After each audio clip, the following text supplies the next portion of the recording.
Hello everyone and welcome back to the Unexplained Diaries. Here on this channel I share real-life encounters with beings from beyond the skies to help you unwind and drift off to sleep. Before we dive in, I would love to hear from you. Leave a comment and let me know where you're tuning in from. Now, find a comfortable spot, relax, and let's begin. I was out behind the house, same as most clear nights. It's not exactly pitch black here. We're about 15 minutes outside Topeka, Kansas, and you still get that orange haze on the horizon, but it's decent enough for planetary stuff. I don't bother with deep sky anymore, too much light pollution, but I can get good views of Saturn, Jupiter, and sometimes the ISS when it's in the right part of the sky. That night was calm. Mid-September, cool but not cold. I remember I'd made a mug of instant coffee and brought it out with me around 10:30. The dog stayed inside. She's getting old and doesn't care about sitting in the grass with me like she used to. I had the scope already set up from earlier, an older Schmidt Cassegrain I bought off a guy in Lawrence. Nothing fancy, but it's been reliable. I was mostly watching Jupiter that night. It was nice and high in the sky, and seeing was better than usual. I could make out the bands, even a hint of the great red spot when I first focused in. I'd been tracking it for maybe 20 minutes, making slow manual adjustments to keep it centered when the shadow crossed. Just a quick dark pass left to right, probably half a second tops, and it was gone. I pulled back from the eyepiece immediately. My first thought was a bird. Sometimes you get bats that swoop low, especially around dusk, but this was well after dark, and the path was too clean, not fluttery, just a smooth, sharp cut. I looked up at the sky with my naked eye. Nothing. No clouds, no plane lights, no movement. I even scanned around for satellites. I use an app for that, and I checked later too, but there was nothing predicted in that part of the sky at that time. Jupiter was nearly due south, maybe 50 degrees up, and there was no satellite scheduled to pass that close between 10:45 and 11:15. I went back to the eyepiece. Jupiter was still there, still sharp. Nothing unusual, but now I was alert in that weird way. Like when you hear a sound in the house and you're trying not to jump at the fridge cycling on. I kept watching for another few minutes, kind of half hoping it would happen again so I'd know it wasn't just my eye.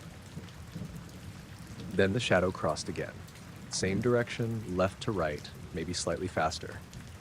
It looked a little more diagonal this time, not over the whole disk of Jupiter, just a piece of it, like something small but very close had moved between the lens and the planet. I pulled away again. Stood up, turned in a slow circle to see if anything was in the air. Still nothing. Dead quiet. Even the usual bug sounds seemed muted. I checked the scope. The lens was clean, no fog, no debris. I looked around to see if a tree branch could have moved in the wind and crossed the view somehow, but I wasn't anywhere near trees. The yard's open, and the scope was pointed high enough that nothing on the ground should have factored in. I got my flashlight and swept the ground behind me. No animals, no people, just my chair and coffee mug. I sat back down and stared into the eyepiece again. Jupiter looked normal, but I had that weird feeling, like someone was standing just behind me, even though I was alone. This part's hard to describe. I didn't hear anything, and I didn't see anything move, but the air felt tighter, like there was pressure around my head. Not painful, not dizzy, just this sense that something had changed. Then I noticed the stars around Jupiter were gone. Not all of them, just the ones immediately surrounding it in the field of view. Normally, you can see at least a few background stars plus the Galilean moons. But this time, it was just Jupiter, nothing else. I adjusted the scope slightly, panned left, still blank. Panned right, finally caught Europa and Ganymede, but no background stars. Then without warning, the whole image flickered. Like a half-second static flicker, like when an old CRT TV used to lose signal. It wasn't the scope. I wasn't touching it. The tripod didn't move. I pulled back and stared at the sky again. This time, I saw something. It was faint, almost like the shimmer you get off asphalt in the heat, but it was moving, high above, crossing the southern sky from east to west. No blinking lights, no sound. It looked like a distortion more than a solid object. Like something clear was passing through the air, but bending the stars behind it. I watched it glide across the sky for maybe 10 seconds. Then it stopped. Just froze in place, barely visible, hovering above the tree line. It might have been 50 degrees up, I can't say exactly, but it was roughly where I'd been pointed before. And then it vanished. Not zipped away, not faded, just gone.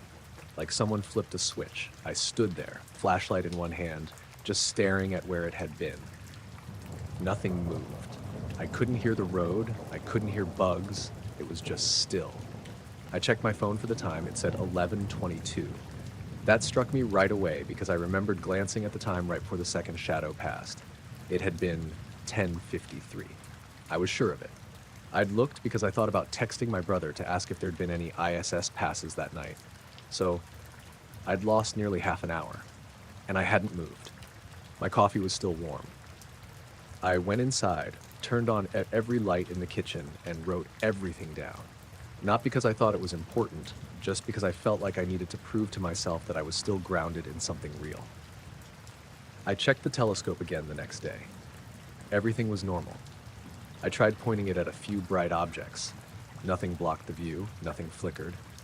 I even cleaned the lens again just in case. Later that week, I asked my neighbor if there'd been any planes or helicopters flying over that night. He said no, and he would have heard it if there had been. He's a light sleeper and has dogs that go nuts over anything louder than a lawnmower. I still stargaze. Not as often, but I do.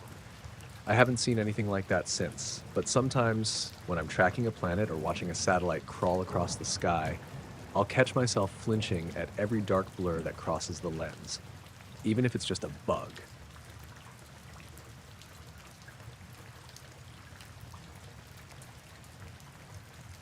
It happened in late October, maybe 6 years ago now. Our farm's about 12 miles outside of Brookings, South Dakota. Flat country, a lot of wind, not much else.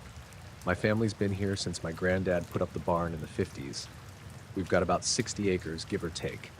And at the time, I had a small herd of Angus. Nothing huge, just under 30 head. That morning started like any other. I was up at 5, put the coffee on, let the dogs out. It had rained the night before, a light, steady drizzle that stopped sometime before dawn. The ground was damp but not soaked, and there was a thin layer of low fog just hanging above the pasture like smoke. No sun yet, just that cold, colorless early light where everything looks a little washed out. I noticed something off as soon as I stepped outside. The dogs didn't run to the edge of the property like they usually do. They just stood near the porch, sniffing the air, ears back. Maggie, the older one, gave this low growl I'd never heard from her before. I walked out into the yard and scanned the fields. The cattle were bunched up in the northeast corner of the main pasture, all 30 of them packed tight against the far fence, just standing there. Not grazing, not lying down, just standing. Still, too still. I figured maybe a coyote had come through in the night. It happens. I grabbed my jacket, hopped on the ATV, and headed out across the field. As I got closer, I could tell something wasn't right. They weren't making any noise. Usually when you come up on them like that, there's lowing, shuffling, that kind of thing. But they were silent, frozen. I killed the engine maybe 50 yards out and walked the rest of the way. They didn't react to me at all. Just stood there, all facing the same direction, pressed up against the fence like they were trying to get through it without moving. A few were shivering, not from cold, but like they were scared. Eyes wide, whites showing. One of the steers had foam around his mouth. Another had messed himself. I looked around. The fence gate was still locked with the chain and clip the way I'd left it. No signs of forced entry, no busted boards, no tracks besides my own. That's when I saw the grass. About 20 feet from where the cattle were standing, the ground was scorched in a tight oval shape, maybe 15 feet long and 10 wide. The grass wasn't just dead, it was black, cooked. The soil underneath looked dry and cracked, even though everything else was damp from the rain. Steam was rising off it, faint but noticeable. The air smelled off, kind of like burnt ozone, if that makes sense. Metallic. I squatted down and touched the edge of the patch. Warm. Not hot enough to burn, but definitely not the same temperature as the ground around it. I stood there for a while, not sure what I was looking at. No hoof prints. No tire tracks. Just a clean oval of dead earth. And 30 head of cattle scared half to death for no clear reason. I tried to lead them back toward the middle of the pasture, clapping and calling like usual, but they wouldn't budge. I had to physically push the first few to get them moving. Even then, they walked slow, looking over their shoulders every few steps. Back at the house, I called my neighbor Brent, who keeps cattle too. Told him what I found. He asked if maybe someone flown a crop duster too low or pulled a prank, but he didn't sound convinced. Said he'd come by later that afternoon. Around 2 p.m., Brent showed up with his son and took a look. By then, the fog had burned off, and the sun had dried out most of the field, except for that scorched patch. It still looked wrong. No new growth, no insects, just dead earth. Brent crouched down and ran his hand through the dirt, then stood up and looked at me. "You sure nobody burned something out here?" I shook my head. "No smell of fuel, no tracks, and the fence hasn't been touched." He nodded slowly and said nothing. That night, I brought the cattle into the pen near the barn, just to be safe. They came in without a fight, which was unusual. I set up a motion-activated trail cam on the corner post of the pasture facing the field, one of those infrared ones I use for deer sometimes. The next morning, the cattle were calm, eating again, moving normal. I walked out to check the scorched patch. Still there. Same shape, same dead look. I pulled the trail cam card and brought it inside, popped it into the laptop. Most of the shots were empty, wind moving the grass, one raccoon passing by around midnight. But then, at 3:17 a.m., the frame changed. The image was nearly black, no moon that night, just starlight, but you could make out the horizon. In the center of the frame, hovering maybe 10 feet above the scorched patch, was a faint shape. Not solid, just a distortion, like heat waves off pavement, but it was there. You could see the stars behind it bend ever so slightly, like the light was warping. Next frame, gone. I went back and forth between the two shots a dozen times. Nothing before, nothing after. Just that one moment. That afternoon, I called a local vet, Dr. Meeker, to come take a look at the herd. Told her about the behavior, the drooling, the shivering. I didn't mention the scorched grass. She ran a few basic checks. Temps, heart rates, stool samples. Nothing conclusive. Said stress, maybe. Could have been a predator spooked them. But she admitted it was strange they were all affected the same way.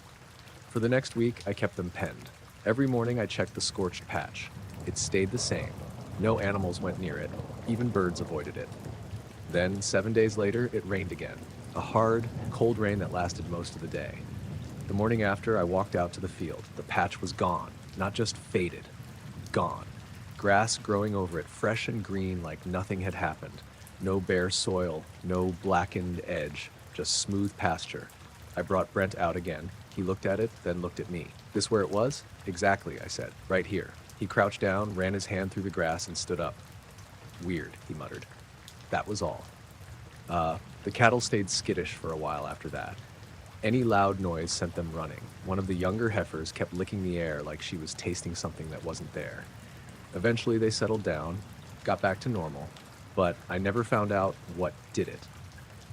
And I never saw that patch come back.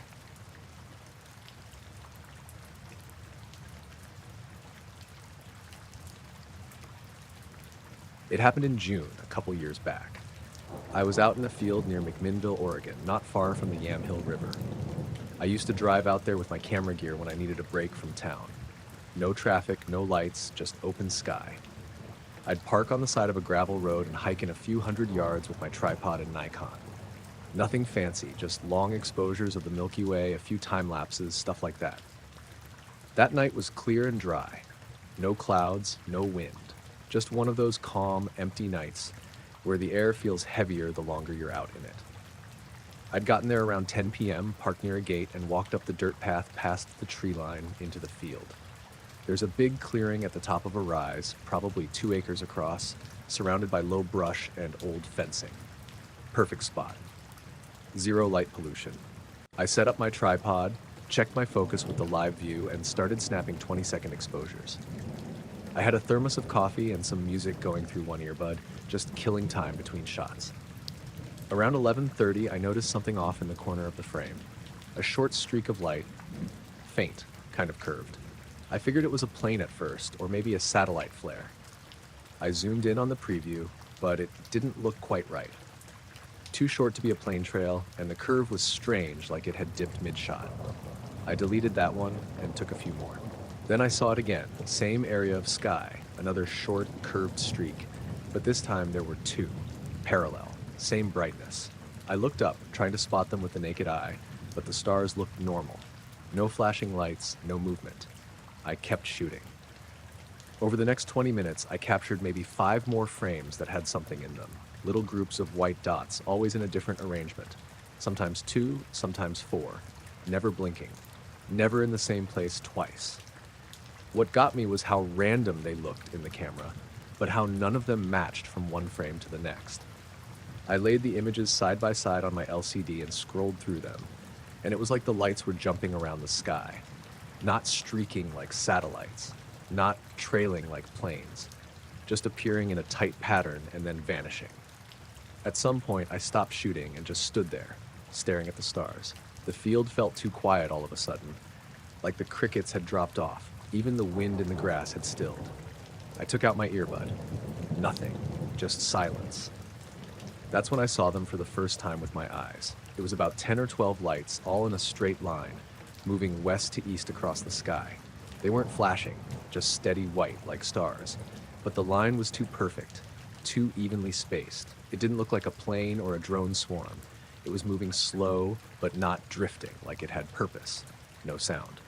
I tried to aim my camera manually, but by the time I got it pointed in the right direction, they were gone. I fired off a few more shots anyway, hoping to catch them on the edge. In the next frame, there was nothing, just stars. But then the lights came back. Same number, different shape. A wide V this time, off to the south. Again, moving slow. Again, no sound. I turned the camera and hit the shutter. By the time it opened and closed, the lights had shifted again. The frame showed the V split apart, not blurred, not streaked, just relocated, like they'd blinked to a new formation mid-exposure. That's when the wind picked up. It came fast, just this sudden, sharp gust that whipped through the field and almost knocked over the tripod. The trees behind me started rattling like a storm had come in, but the sky was still clear. No clouds, no pressure drop, just that weird, biting wind. I packed up the gear quick, shoved everything into my bag, and started walking back toward the car. I didn't run, but I didn't waste time either. My head kept snapping up to the sky every few seconds, and every time, the stars looked normal. No lights, no movement. But halfway back to the tree line, I noticed something else. The air had changed. Not just the wind, the smell. It was chemical, sharp, like melted plastic or warm metal. I stopped and looked around. The grass near me was pressed down, flattened in a perfect arc, maybe 6 feet across. Not trampled, just laid over. I backed away from it and kept walking. When I reached the car, I threw my bag in the back seat and climbed in. I didn't start it right away. I just sat there, listening. The crickets were still gone. Even the frogs from the riverbed were silent. Then I saw the lights again, in the rearview mirror. Just 4 of them this time, hovering low above the tree line. No pattern, just a loose square. They weren't moving, just there, floating, white, steady. I started the car and turned on the headlights. The lights in the mirror didn't react. I pulled a U-turn on the gravel and started heading back toward the highway. My taillights lit up the field behind me, but the mirror was dark now. Nothing there. I drove back to town without music. No more lights followed me. No cars passed me. I got home around 1:30, dumped my gear in the garage, and went straight to the computer. The photos were strange, not just the ones with the lights. The stars in the backgrounds didn't match up between frames. They were slightly shifted, like the entire sky had tilted a few degrees between shots. The lights were always in a different spot, sometimes clustered tight, sometimes stretched wide. No trails, no blur, just little glowing dots, frozen like stars, but never in the same place twice. One frame had a faint red glow in the bottom corner. I hadn't seen that with my eyes. It looked like a soft gradient, like distant brake lights through fog. But there hadn't been any fog. Or cars. I kept the images. Still have them on an external drive. I don't show them around. I'm not interested in convincing anyone. I just know what I saw and what I didn't. And I haven't been back to that field since.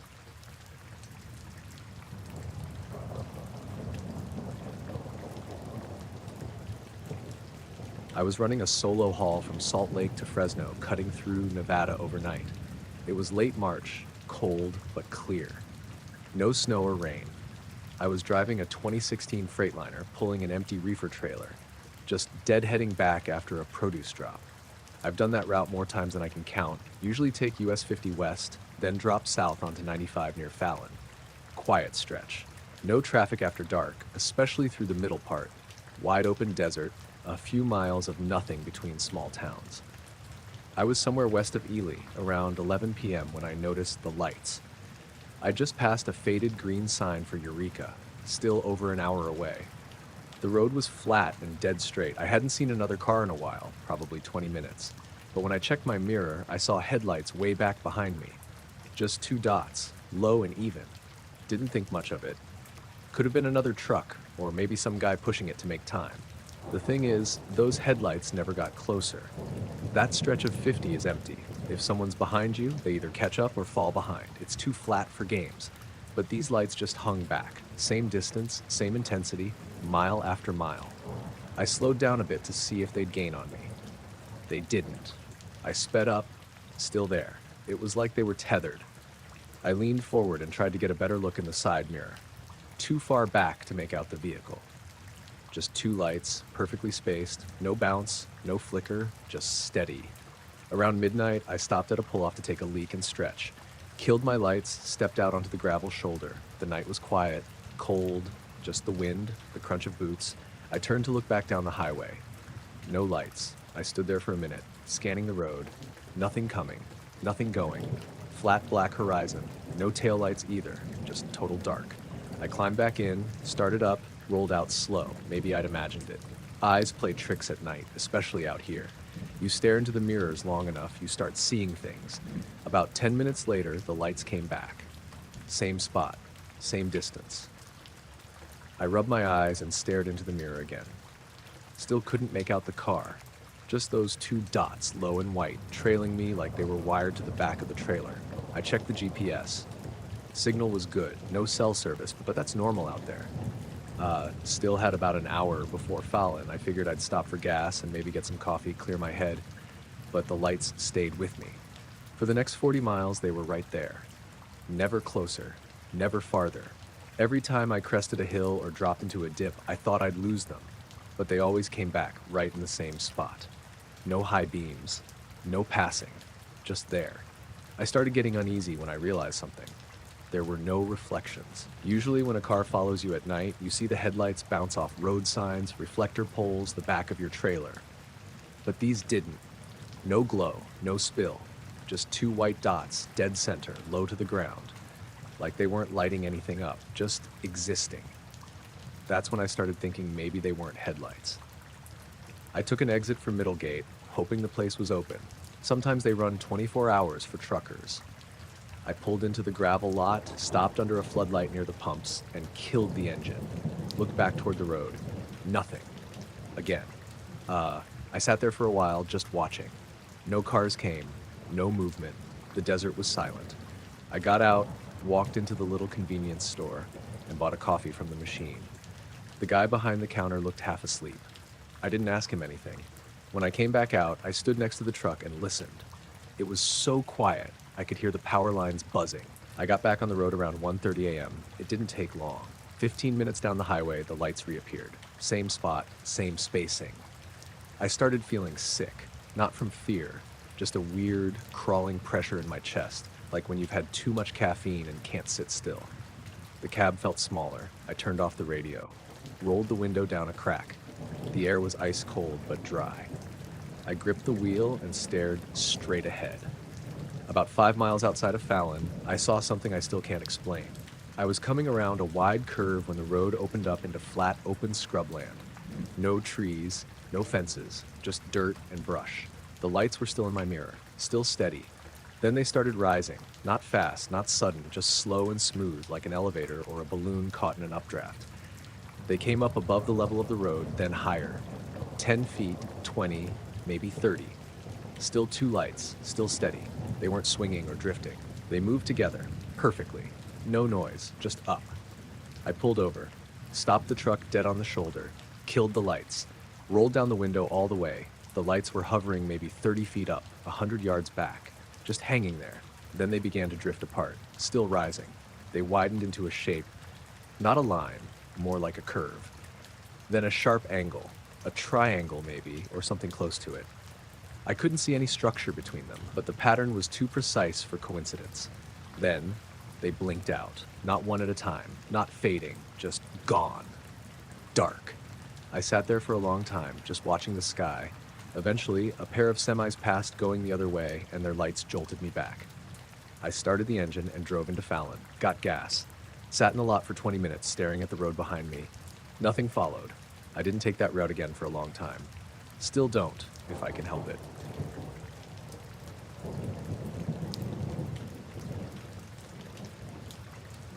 It was early September when I took that trip. Solo hike through a section of the Rockies just west of Buena Vista, Colorado. I'd done the trail before, but only as a day loop. This time I brought my overnight gear and planned to spend 2 nights out, maybe push a bit farther off the main route to explore a few backcountry spots I'd marked on the map. The forecast was good. Clear skies, cool evenings, low wind. I set out from the trailhead at around 3 p.m. The first few miles were familiar. Gentle incline, mostly pine and aspen. By dusk, I'd reached a ridgeline that overlooked a valley filled with that yellowed grass you only see at the end of summer. I pitched my tent maybe 30 yards off the trail in a flat spot near some scrub. Quiet, decent cover, nothing unusual.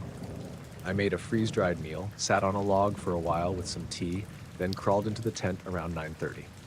No fire. I don't usually bother when I'm solo. Just unrolled the bag, zipped up, and passed out quick. Somewhere in the night, I woke up. I didn't check my watch, but it felt late. There was no sound, not even wind. I lay there for a minute, not moving, trying to figure out what had woken me. My first thought was animals, elk or coyotes. But I didn't hear footsteps. No snuffling or breaking branches, just stillness. The tent walls were lit a little by moonlight. I sat up, rubbed my face, and listened. I couldn't put my finger on it, but the air felt wrong. Not threatening, exactly. Just thick, like pressure had changed. My ears weren't popping, but something felt different. I unzipped the top of the fly, just enough to peek out. Nothing but trees and empty trail. No movement. No noise. I eventually lay back down, slept off and on after that. Every time I drifted off, I'd snap back awake a few minutes later. It wasn't until morning that I realized I hadn't heard a single bird. The sun came up pale and hazy, maybe around 6:30. I sat up in my bag and reached for my boots, which I'd left just outside the vestibule like always. They weren't there. I blinked a few times, thinking maybe I'd kicked them in my sleep or dragged them inside. But the tent was zipped shut, and there was no sign of them. I crawled out, thinking maybe they'd tipped over or I'd placed them farther from the flap than usual. They were gone. I stood there barefoot on the cold ground, doing slow circles around the tent. No drag marks, no animal tracks. Just 2 depressions where they'd been, side by side, toes pointed out, like someone had stood in them. I was more annoyed than anything at first. Losing your boots out here can ruin a trip. I threw on my backup shoes, thin-soled trail runners I keep for creek crossings, and started scanning the area. Figured maybe a curious raccoon or something had dragged them off, even though they were laced tight. After maybe 20 minutes, I spotted something down the trail, a little shimmer of movement in the distance. I headed toward it. My boots were there, about a mile from camp. They were placed neatly in the middle of the trail, standing upright, heels together, toes pointed straight down the path away from me. No dirt on them, no scuffs, just placed, like someone had set them there carefully, then left. I stopped maybe 15 feet away. My stomach flipped, just once, like when you miss a step. I scanned the woods on either side. Nothing. Dead quiet. I stepped forward slowly, crouched beside them. The laces were still double knotted, just like I'd left them. No signs of chewing, tearing, or dampness. No mud. It hadn't rained. The trail around them was undisturbed. I picked them up. They were warm. That stopped me. It had been a cold night. They should have been chilled through, especially sitting out here exposed. But the insides felt like someone had just taken them off. I put them on. I didn't want to, but I wasn't going to hike 10 miles back in trail runners. They felt fine. Dry. Normal. I walked back to camp fast. Packed up even faster. By 9, I was already halfway back to the trailhead. I kept looking over my shoulder on the way out. Not constantly, but often. I didn't hear anything, but there was this weight to the silence. No birds, no squirrels, no flies. like everything had hit pause. About 2 miles from the parking lot, I passed a man coming the opposite way. Mid-30s, red jacket, lean build. We nodded at each other, and I almost didn't say anything. But right as he passed, I stopped and asked, "Hey, did you see anything weird on the trail this morning?" He looked at me a second longer than necessary, then said, "What kind of weird?" I shrugged and said, "I don't know, just anything out of place?" He shook his head. "No. You?" I said, "Not really." He kept walking. I reached my car a little before noon. I sat behind the wheel for a while with the doors locked and windows up, just sitting. The boots were on my feet. They looked totally normal. But when I took them off at home, I noticed a faint smell inside them. Not bad, just strange. Like warm electronics or ozone. I left them on the porch that night. In the morning, they were cold.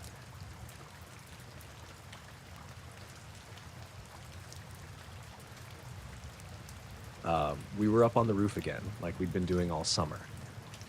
My son, Nathan, was 10 then, just starting to get into astronomy. He'd read some book from the library about constellations, and now he was always asking to go up and look for the belt, or track Jupiter. I didn't mind.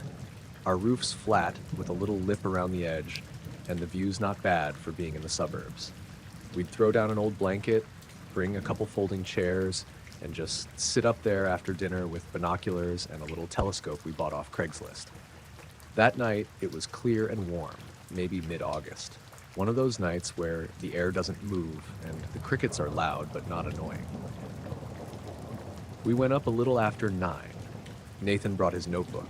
He was trying to map the phases of the moon, and I brought a couple sodas. He always insisted on writing down the time we started, so I know my watch said 9:13 when we settled in. He wrote it in his notes. I saw him do it. For a while, it was uneventful. He pointed out Vega and Deneb, and I showed him how to find the Big Dipper again, even though we'd done that probably 30 times already. He told me he thought he saw a satellite moving low in the west, but I couldn't spot it before it disappeared. I remember leaning back in my chair and looking straight up, not focusing on anything, just letting my eyes drift. Nathan was fiddling with the focus wheel on the scope, and then, this is the part I can't shake, there was a flash. Not lightning, not a shooting star. It was overhead and it filled the whole sky, just for a second. Not blinding, not loud. There was no sound at all, but everything lit up white-blue like someone snapped a giant camera right above us. I sat up straight. Nathan froze, hands on the scope, just staring upward with his mouth slightly open. I said, "Did you see that?" And he nodded without taking his eyes off the sky. We both looked around for a few minutes, scanning for movement or more lights or something. Nothing else happened, just crickets and quiet and stars like always. But it felt wrong, like the air had changed. Hard to explain, just this pressure in my chest like we were underwater. I asked if he was okay, and he said yeah, but he seemed confused. Not scared exactly, just off. I felt the same. I pulled out my phone to check if anyone had posted about the flash. I figured maybe it was a transformer blowing or a meteor or something, but I had no notifications and my phone clock said 9:26. That's what stuck out first. 9:26. But my watch said 9:17. I tapped it a couple times, held it to my ear, still ticking. Then I asked Nathan what time he had, and he held up his little Casio. It said 9:17 too. He frowned and looked at my phone, then back at his watch. "That can't be right," he said. "I just wrote the time." I took his notebook and flipped back. Sure enough, 9:13 p.m. start time, right there in his careful handwriting. My phone didn't have any missed texts or alerts. No outages in the neighborhood. We sat there a bit longer, both of us trying to figure out what we'd missed. But we didn't remember anything between the flash and me grabbing my phone. It didn't feel like time had skipped. We didn't feel groggy or out of it, but we should have noticed 10 minutes passing. We were both wide awake. There was no blank spot. Just flash, confusion, time discrepancy. Nathan started getting quiet. I asked if he wanted to go back inside, and he said yeah. But he kept looking up, like he was waiting for something else to happen. We climbed down the ladder, brought the gear in. I checked the house clocks. Microwave, stove, wall clock in the living room all matched my phone. Only our watches were behind. I set mine to match, told Nathan to do the same. He hesitated, then did. That night, he asked to sleep in my room, which he hadn't done in years. I didn't ask why. We just left the window open and listened to the wind move through the trees. The next morning, everything seemed normal. No weird dreams, no weird marks, no memory gaps. Nathan asked if we could stargaze again that weekend, so he didn't seem scared anymore. But he did ask, while we were eating cereal, "Do you think we were just really still for 10 minutes?" I said maybe. I didn't really believe it. A few days later, he brought up the notebook again. He'd been going over his entries and pointed out something I hadn't noticed. In every session before that night, he always logged at least 2 or 3 objects: stars, planets, planes. That night, he only wrote the start time. No notes after. We tried to recreate it. Went back up the same time the following week, same setup, same sky, but nothing strange happened. We stayed up until almost midnight. Over time, we stopped talking about the flash. Life moved on. School started. He got into other hobbies. But every now and then, when we're out at night and he sees a bright light, he'll glance up a little longer than usual. I do the same.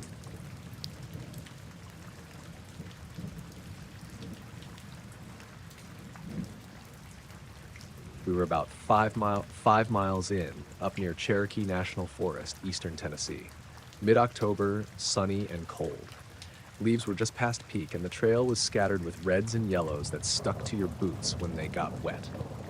It was me, Josh, and Alex, guys I'd hiked with plenty of times before. We weren't doing anything extreme, just a 2-night loop, enough to get away from work and phones and noise. The plan was simple: camp at Buckhorn the first night, cross over Ridge Gap the second, then come back down by the Fire Road. Weather had held steady all week, no rain in the forecast, and we made good time the first day. I remember we reached the old fire tower around 4, just before sunset, and climbed up to watch the light change. That part was normal. It was the second day when things got weird. We'd left camp around 9 a.m., aiming to make it over the ridge by early afternoon. The climb up was slow but steady. Josh was fiddling with his GPS the whole time, trying to track our pace, and Alex kept checking a paper map he'd laminated back home. I trusted them both. They were detail guys, always triple-checking bearings and coordinates. At one point, we hit a fork that wasn't on the map. Not unusual. Trails shift, signs fall, but both routes looked well-worn, and there were no blazes. Josh wanted to backtrack and find a clearer junction. Alex thought the left path looked more promising, judging by slope and direction. I pulled out my compass to get a better sense of our heading. That was the first strange moment. The needle spun, not wildly, not fast, just this slow, steady turn, like it couldn't decide on north. I tapped the face, thinking maybe it had gotten bumped in my pack. It kept turning. I held it still in my palm, still spinning. No stutter, no wobble, just a slow rotation that didn't stop.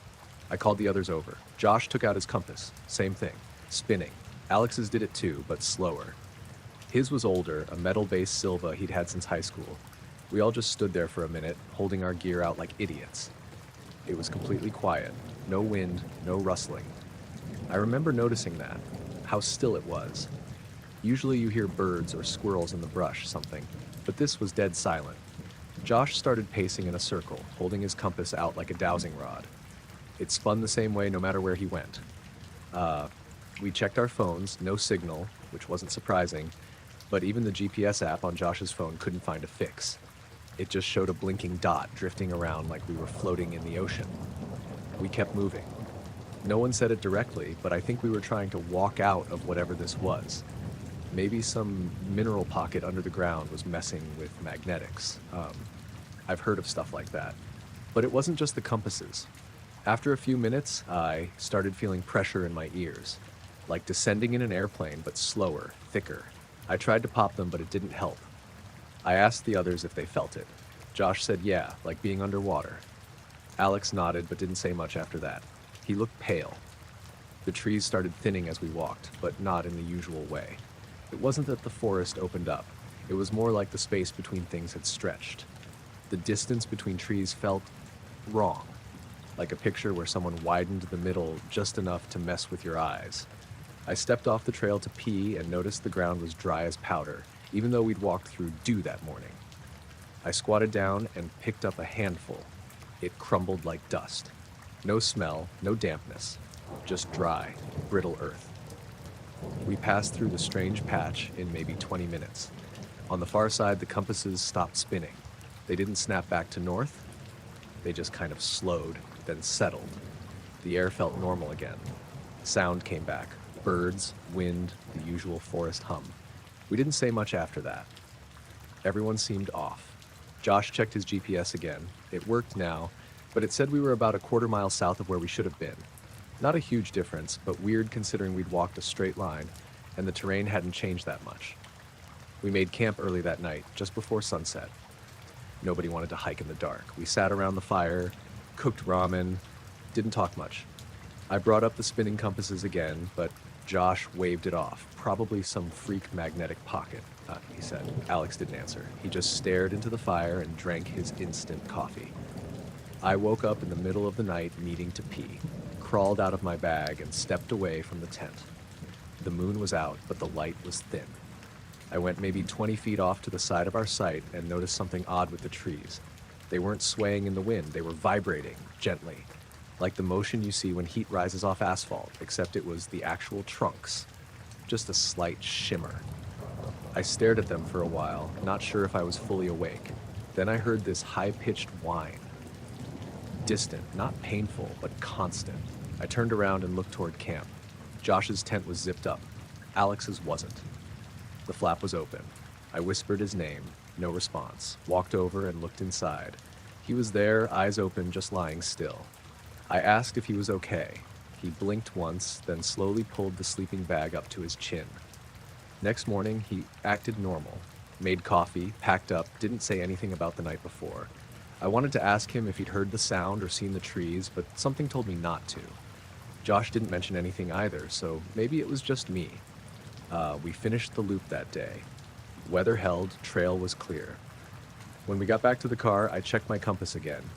It pointed north like nothing had ever been wrong. On the drive home, I asked Josh if he'd saved the GPS track. He said yeah, but when he pulled it up later, the section from late morning that second day was just missing. Not a bad signal, just blank. Like it hadn't recorded at all. I kept the compass. Still works. But every now and then, when I take it out of the drawer, the needle starts that slow spin again, just for a few seconds, and then it stops.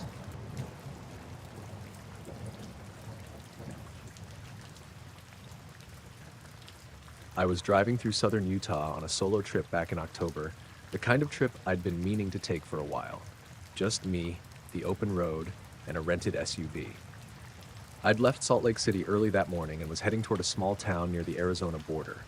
The landscape was this endless stretch of red rocks and scrub, the sun low and orange, shadows stretching across the cracked pavement. I started to get tired around 7 p.m. The sky was already darkening, but it wasn't quite night yet. I wasn't too far from a little turnout I'd noticed on the side of Highway 89, a wide dirt shoulder with enough space to pull over safely. The plan was simple. Stop, catch a quick nap, then get back on the road before it got too late. I rolled the car off the highway and parked facing the desert. I set the parking brake, turned off the engine, and reclined the seat as far back as it would go. The air was cooler than I expected, maybe high 40s or low 50s, and I left the windows cracked just a bit for fresh air. I remember feeling that uneasy kind of quiet that comes when you're far out of town. No traffic sounds, no radio, just this vast emptiness. I didn't have service on my phone, so I couldn't check anything. Just silence. I pulled out my dash cam, a little 1080p model I'd bought to record the trip. I'd been running it all day, more for fun than security. I figured it might catch some cool scenery or wildlife. Before I closed my eyes, I hit the button to mark the spot on the recording, just in case. I think I nodded off pretty quickly. The next thing I knew, I was waking up, blinking against the dim light outside. My watch said 10:20 p.m., but something felt off right away. The car was completely cold, like I'd left it parked for hours or more. My breath made little clouds inside the cracked window. I reached for the ignition to turn the engine on, but it wouldn't start. Then I remembered, wait, I'd turned the car off before I slept. I hadn't left it running. Still, that cold hit me as strange because it didn't feel like just an hour or so had passed. It felt like much longer. I glanced down at the dash cam mounted on the windshield. It was still recording, its red light blinking. I hit play, expecting to see maybe 90 minutes or so of footage from the moment I parked to waking up. Instead, the video jumped.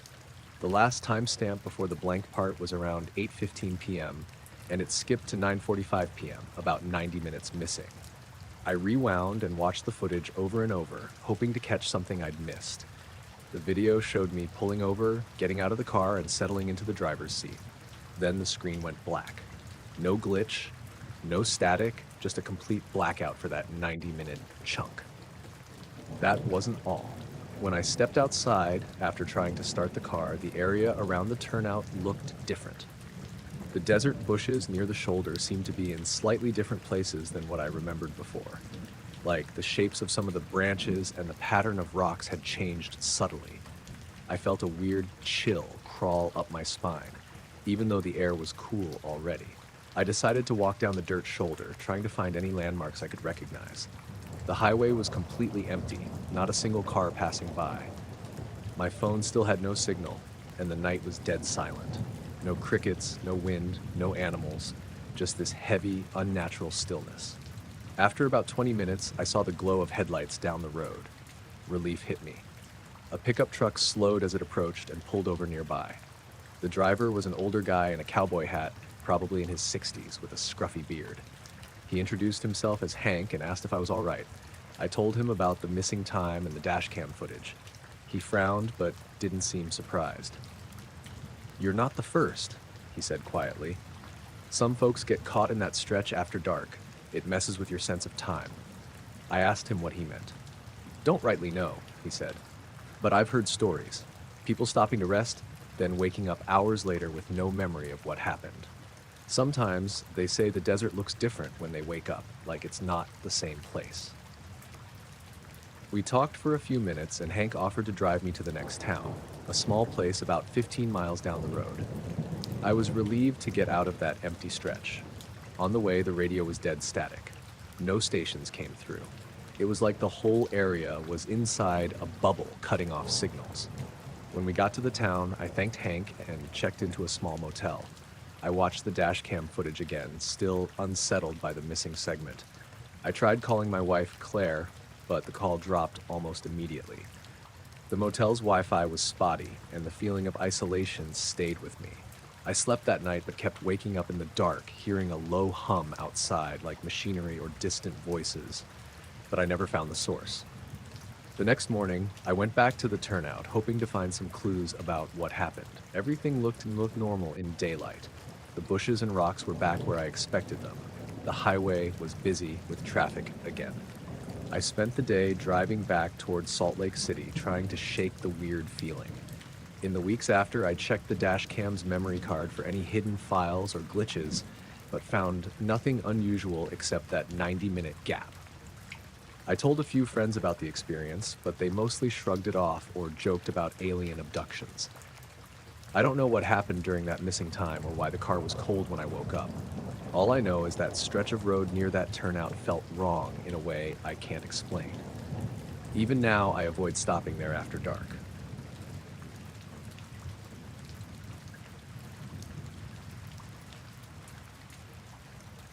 I dropped into the mouth of Black Canyon just before sunset, leaned into the turn, and felt the bike settle under me. I'm Marcus Rise, ride a BMW GS, run a small metal fab shop back in Grand Junction. I'd taken the day off to clear my head, roll through the switchbacks, and camp somewhere off the trail. No cell signal. No cell signal after about 10 miles in, which is exactly why I was there. I hit the gravel pull-off at Cottonwood Camp around 7:30 p.m., the sun low enough to turn the sandstone walls dusty orange. I parked, killed the engine, and let the canyon settle around me. Normally I'd hear crickets or maybe a distant crow, but there was nothing. Just a heavy quiet that felt almost solid in the air. I took off my helmet, wiped sweat off my forehead. Even though it was late August, the heat was sticking in my sinuses. I looked up at the rim, rugged, pine-dusted, fading to deep red as the light died. I set my helmet on the seat, leaned into my bike, and waited.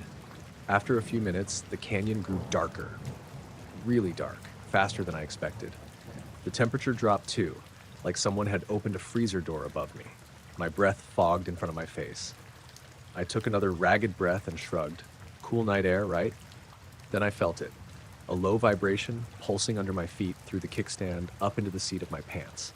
It was steady, almost like a distant motor idling, but there was no sound. I stood and looked around. No trucks on the service road, no helicopter or small plane in the sky. I glanced up. The first stars were out, tiny pinpricks in an inky sky. But somewhere above me, a shadow passed. It moved across the canyon mouth in a smooth arc, faster than a bird and slower than a plane. It blotted out the stars in a band maybe 50 yards wide. I squinted, but there was no shape, no wings, no fuselage. Just a moving darkness, a giant absence of light, sliding from left to right in perfect silence. Even the birds stayed still. I didn't hear a wing beat. My heart kicked up, but I stayed planted next to the bike, eyes on that dark patch. It moved at the same steady speed as the vibration, slow even. 10 seconds, 15? I couldn't say. When it cleared the canyon mouth, the stars blinked back in and the temperature eased a few degrees. I breathed deep and pushed my hair back. My radio crackled on my belt, normally dead on this road, and hissed static, then silence. No frequency. I tried the ignition kill switch. It clicked, but still no engine. The bike was cold, like I'd left it sitting for hours, even though I'd killed it only minutes before. I took out my phone, no bars of course, and flipped on the flashlight app. The beam cut a thin line across the spit of gravel. No footprints, no tire marks besides mine. The red walls retracted into the dark, the canyon going back to normal, as if nothing had happened. I sat back on the bike and tapped the starter. The engine roared instantly, surprising me. I kicked the stand up and rolled forward. My glove brushed the throttle, easy and familiar, but still I felt the after vibration in my chest, like I just stood on a subway platform and a train had thundered by, minus the noise. I crested the first bend, and the canyon opened to a plateau of scrub pines and boulders. The road was empty. Every reflective sign, every boulder, every hairpin curve looked exactly as I'd left it. No fresh gravel, no shifts or slips. The darkness remained solid around me, and the stars were static overhead. The ride back was slow. I kept twisting the throttle, trying to chase that vibration. Sometimes I'd swear I felt it flicker under me, but the canyon's curves created their own echo, their own dance of light and dark. Maybe it was just adrenaline. By the time I reached pavement near the Gunnison River, it was fully dark, and the world felt normal again. Crickets, distant headlights, the drone of tires on asphalt. I pulled into the first gas station, turned off the engine, and walked around the bike. It was spotless. Not a speck of gravel where I hadn't been, but it smelled faintly of burnt ozone, like something electrical had cooked itself just under the surface. I filled the tank, paid inside, and asked the attendant if anyone had seen strange lights down canyon after dark. He nodded slowly, said people talk about flickers around the old mining roads, but nobody knew for sure. Said he'd heard rumors of glowing orbs or sudden gusts of wind up where the walls pinched together. I frowned, paid, and left. I rode home under a full moon, clocking every mile. On my street, I flipped off the visor, parked in the driveway, and killed the engine. The bike sat silent, exactly where I left it, but in my chest, the echo of that vibration was still beating. I headed inside without locking the door, booted out of my riding gear into silence. I slept fitfully. In the middle of the night, I woke to the sound of my own heartbeat and a distant hum, so faint I thought it was in my head.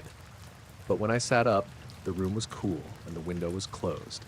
I stared at the ceiling, then turned on the lamp. The shadows in the room looked oddly solid, like they were standing just beyond the bulb's rim. I flicked off the light and lay back, counting breath until I could drift off. Morning came too soon. I made coffee, sat on the porch, and looked toward the canyon. The sun was bright, the walls striped red and tan, glowing golden. The air was still, full of birdsong and wind in the pines. I poured the last of the coffee onto the ground, my habit, and stood there until it soaked in. I thought about going back, hiking into that gravel pull-off, checking for footprints or scorch marks or anything. But part of me didn't want to see. I climbed back inside, locked the door, and got ready for work. The vibration never came back under me, but sometimes when the wind hits the canyon in the right way, I catch a low, steady pulse in my chest, as if that silent shadow is riding along just beyond my sight.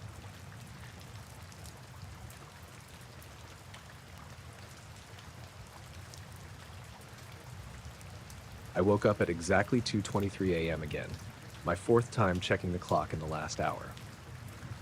I live about 2 miles from the airstrip at McConnell Air Force Base in a little house on a dead-end road. The lights inside are all off except the one over my kitchen table where I sit, coffee growing cold in a chipped mug. I'd been up for days, which I mostly blamed on heat and stress, but tonight something else caught my eye. I stepped out into the backyard, bare feet on the warm concrete patio. The air was thick and still, the kind of night where even the crickets aren't chirping.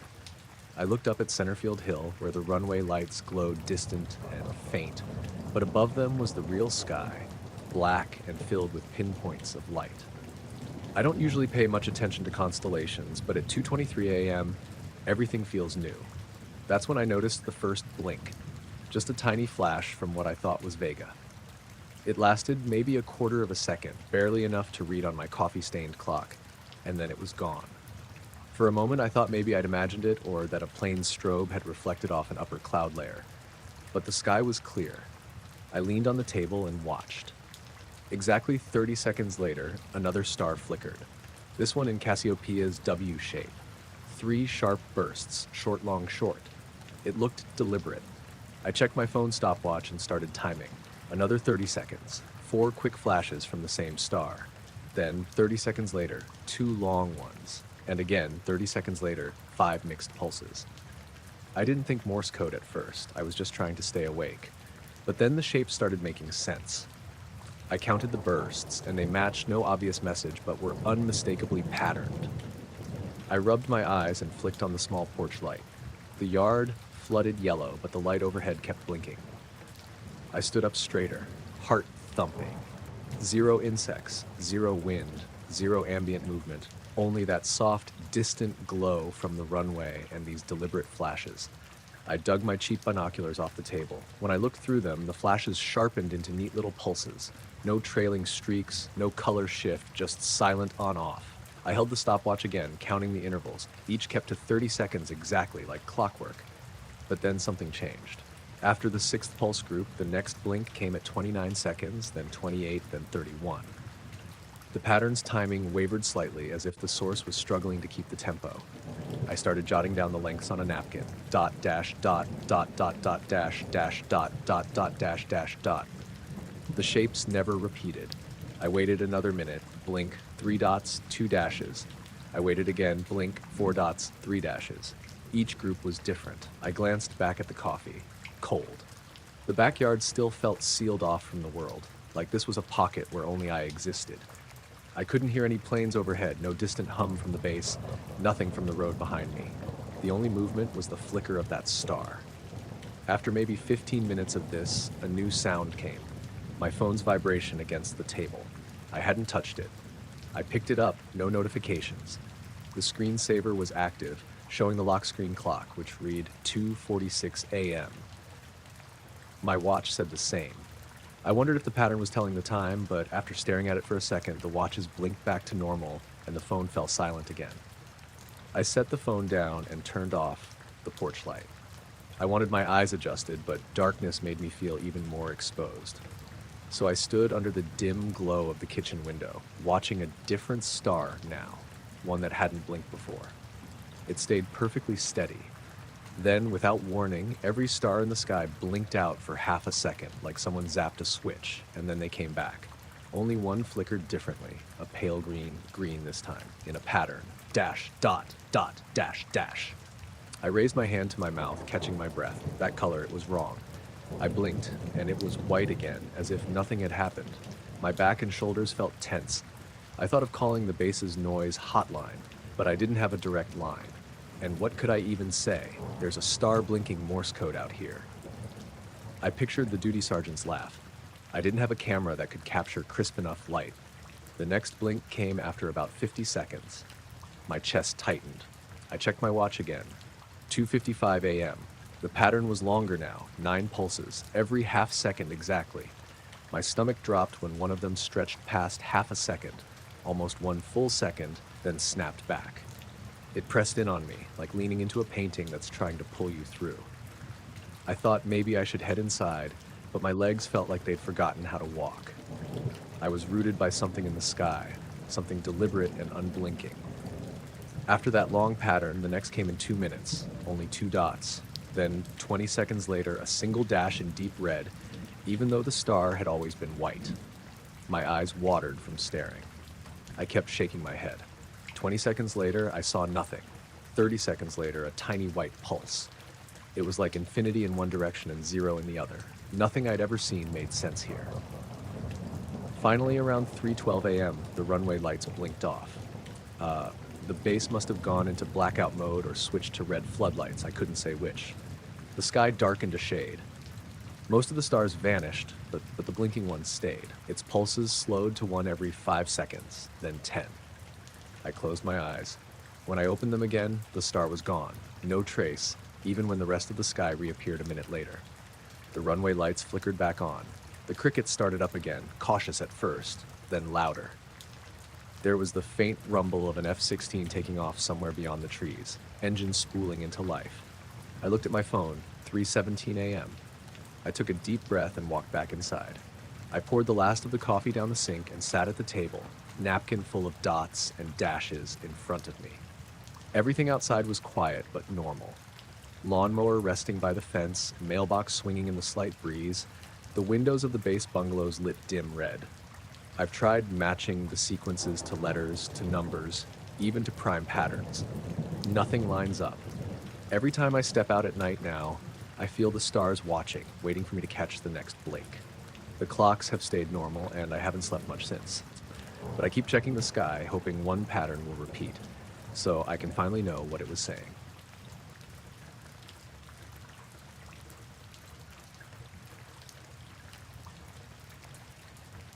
We set up lawn chairs in my mom's backyard just after midnight. It was late July, muggy, no breeze to speak of, and I think the power had gone out somewhere in town. Our street lamps were off, so the sky looked darker than I'd ever seen it from Maplewood. My buddy, Eric, and I had grabbed a couple of beers, a blanket, and called it an evening of stargazing. I'm Matt Alvarez, and Eric's been my friend since grade school. Neither of us had ever seen anything weird up there, just satellites, meteors, the occasional plane. We were pointing out constellations. He was tracking Orion rising in the southeast, and I was trying to spot Cassiopeia when something caught my eye. Not off to one side like a plane, but right above us. A tight cluster of 5 lights arranged in a rough semicircle, moving together as one object. They were steady white, not flashing. And they rotated, slowly, like a wheel turning, over and over in the same spot. I nudged Eric. He turned, squinted. "What is that?" he said. We both leaned back, beers balanced on our knees. The rotation wasn't constant.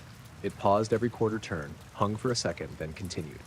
You could pick out the pattern, lights sweeping from left to right, going dark when the back edge faced us, then coming back on as the clusters swung around. Like a Ferris wheel, except silent, motionless in the sky. I glanced at my phone, 3:02 a.m., no service. No apps could track it. We watched for maybe 5 minutes. The neighborhood was dead quiet. No crickets, no wind in the maples, no hum of distant traffic. The overhead power lines were still. The blackout didn't bother me then, but I realized how silent everything was around us.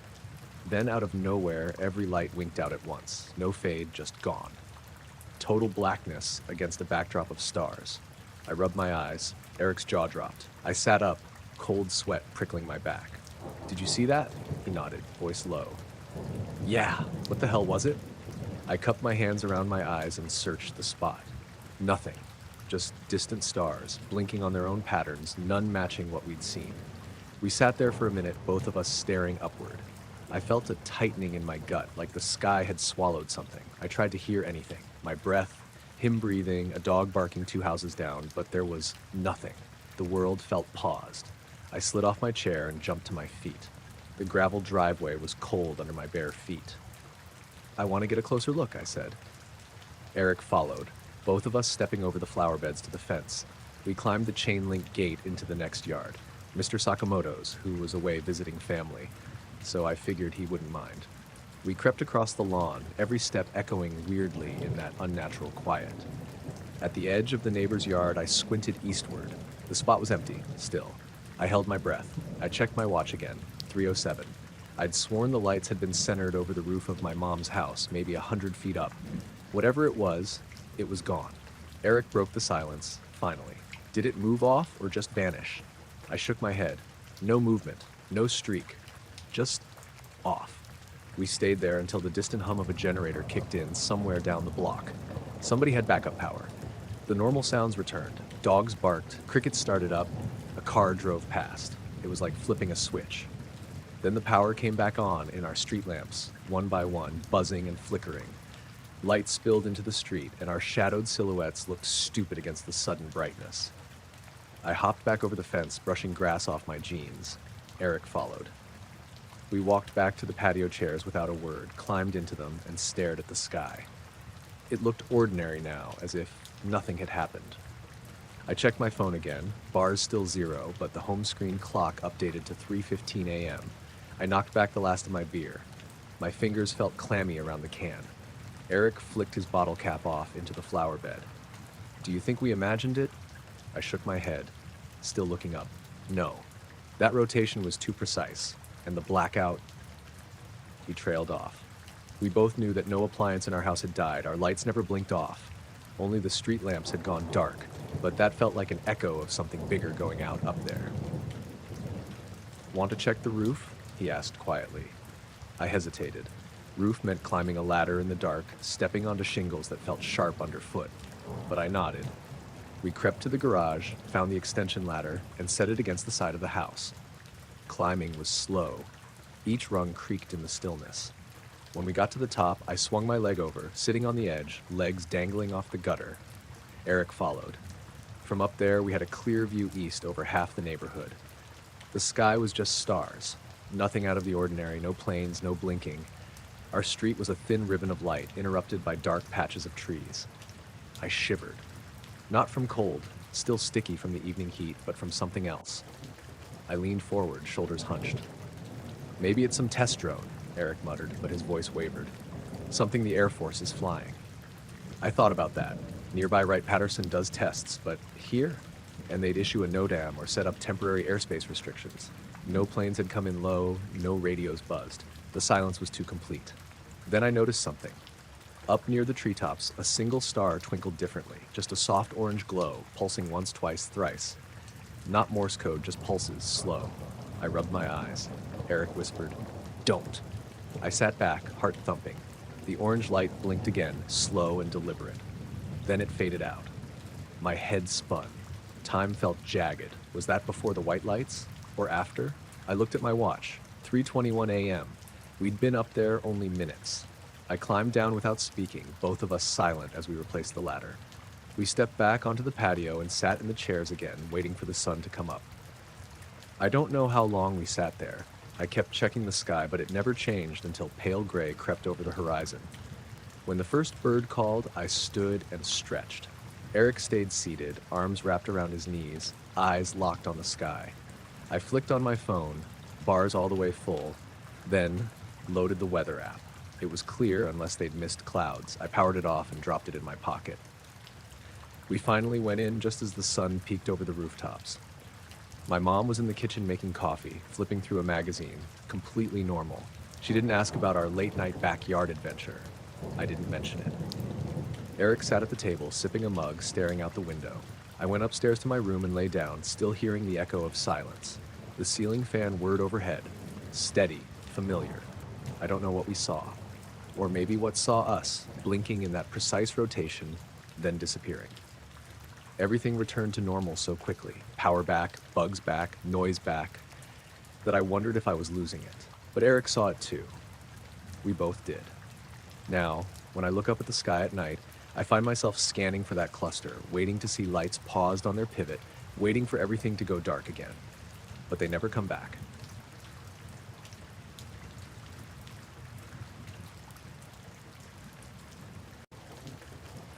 I set out before first light, snow crunching under my boots, tracking a doe I'd glimpsed the evening before. It was late January, just after a cold front had passed through northwestern Montana. The wind had died down, leaving behind a fresh inch of powder that coated everything. I dropped my pack and knelt at the edge of the clearing where I'd parked, breathing in the sharp, pine-scented air. My name's Carson Hale, and I've hunted this stretch of Forest Road 6111 for years, but that morning felt different right away. At first light, I found the tracks, hoof prints, two front, two back, spaced like she'd been moving at a steady walk. I followed them into the pines, careful not to rustle branches or break twigs. The trees arched overhead, branches heavy with snow, and early rays of orange sun filtered through, lighting the trunks like lanterns. I checked my watch, 7:12 a.m., and kept moving. I'd left my phone off. You don't want distractions when you're alone in cold country. Birdsong was faint, just a few jays, until I poked through a stand of young firs and the forest fell silent. No wind, no birds, nothing but the echo of my own breath. I scanned left, then right, expecting a buck or even a coyote, but nothing moved. The only sign I saw was a small depression in the snow, no tracks, just a shallow bowl like something heavy had rested there. I shrugged and walked on. The doe tracks led me downhill to a frozen creek bed. The ice was glazed clear, and I heard nothing except the snap of my gaiters on the snow. I stopped to check the hoof prints. They dipped onto the ice, slid forward a few inches, then continued. No breaks. The deer hadn't hesitated. I guess she was pushing hard to reach open ground and maybe water at a spring further downstream. I climbed back up the far bank into a wide meadow. The wind had scoured the snow here, leaving patches of hard crust and some bare grass. I followed the prints past a cluster of rocks where ravens had been scavenging. Their droppings dotted the snow, but no fresh pellets or feathers, just an empty calm. I shivered, unzipping my jacket to grab another layer, even though I wasn't cold yet. About halfway across the field, I noticed something odd. A second set of tracks, overlapping the does, but wider, deeper. They were boot prints, men's hunting boots, size 10 or so, pointing in the same direction as the deer. Whoever had passed after her seemed to be trailing, not chasing. The prints were slow and deliberate. They didn't zig or wander. They cut a straight line toward the middle of the meadow. I stopped and listened. Even the snow under my boot felt muted, like the air was thick. The wind stayed gone. Not a single crow called overhead. I pulled my binoculars up to scan for movement. Nothing in the open. No figures, no movement down the tree line.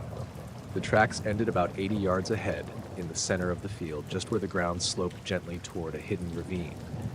Then they stopped. I crouched nearby and peered at the snow. No sign of return prints. No sign of boots stumbling down the slope. No disturbance of snow crystals. It was as though someone had taken off their boots and floated away. I traced the hoof prints of the doe, converging with the boot prints at that point. But her tracks continued forward, headed where, I couldn't tell.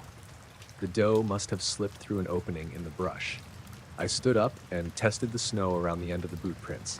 Just firm crust, no break. I sank in an inch. Everywhere else sank 2 or 3 inches under my weight. The ground was colder there, too. I held a gloved hand an inch above the surface and felt a sudden draft like a mini blizzard trapped under the crust. I backed up, uneasy. My heart was thumping, but I forced myself to lean in again. I looked for twig breaks or tiny scraps of cloth, anything. I saw nothing. I lifted snow to check the grass below. Untouched. I dropped the snow back in place. No footprint, no hole. I should have backed away then, but curiosity kept me rooted. I grabbed my GPS to mark the spot. It read 48.291 degrees N, 114.0498 degrees W. Save that, I thought. I panned the horizon, pines to the north, a hill to the south, the rest of the world hidden under snow. No cabin lights, no road noise, silence. I took a cloth from my pack and unraveled a strip to mark the spot around a nearby stubby tree. Tie it high, remember this place. The cloth snapped in the windless air. Even that sound seemed loud. I stepped backward, then turned to follow the doe prints again, but noticed they curved south, skirting the meadow's edge and heading into thicker woods. My stomach twisted. I'd lost the deer, but I didn't want to return to the forest alone. The scene in the open field felt too empty, like something was watching from the trees beyond. Dread crept in slow, like ice spreading under my collar. I shifted my pack higher on my shoulders and followed the doe tracks out of the meadow, boots crunching in the old snow. Back among the trees, the birds returned, one woodpecker tapping, a flock of chickadees chattering overhead. I exhaled hard. The forest regained its routine, its life. I snapped a branch to test my gun zero. Nothing unusual. I told myself it had been a hunter who'd turned back, or a hiker who'd lost his way and gone off descending. But the tracks ended too cleanly, too intentionally. No explanations felt plausible. I kept moving downhill toward the creek again, partly to stay balanced and partly to hide my faster heartbeat. By the time I reached the tree line from the clearing where I'd parked, the sun was higher, 9:10 a.m., according to my watch. I'd been out nearly 2 hours. My legs felt rubbery. I eased off my pack and slung it on the log where I'd stashed it. I looked back at the meadow, glancing once more. No flags on trees. No footprints reappeared on the snow. Just unbroken white. I walked to my truck, half expecting to see tire tracks in the lot, someone skulking back to their car. But the parking area was as empty as when I'd arrived. I unlocked the door, tossed in my shotgun and pack, and sat behind the wheel. I closed my eyes and listened once more. The engine idled, the heater kicked in, and the road beyond the gravel lot lay quiet under fresh snow. I drove home in silence. The heater warmed the cab, and I could smell damp wool in my clothes. My phone finally pinged with messages. My wife asking if I wanted breakfast. I texted back, yes, just give me 15. Inside the house, the heat felt too bright. I hung my coat and boots by the stove, then washed my gloves in the sink, flicking the cloth scrap from my pack into the trash. I stared at my reflection in the window as morning light flooded the living room. No one was outside. The road was empty. Hours later, I kept glancing out at the snowy yard, half expecting the prints to appear there too, leading nowhere. But the snow lay as it always did, untouched. I went back to my map and plotted the GPS point, zooming in until I could see the contour lines. Then I closed the map and sat back in my chair, listening to the house settle, the wind finally picking up a low howl outside. The prints still bother me. I know the woods can hide a lot. Animals, people, echoes of footsteps gone cold. But footprints ending in open snow, with no return? I've lived with wild places all my life, but nothing explains that empty field. I track game all the time, but that morning the tracks led me somewhere I can't follow. I haven't gone back yet. Maybe I will someday, or maybe I'm better off leaving the snow where it fell, covering the tracks, covering the story too.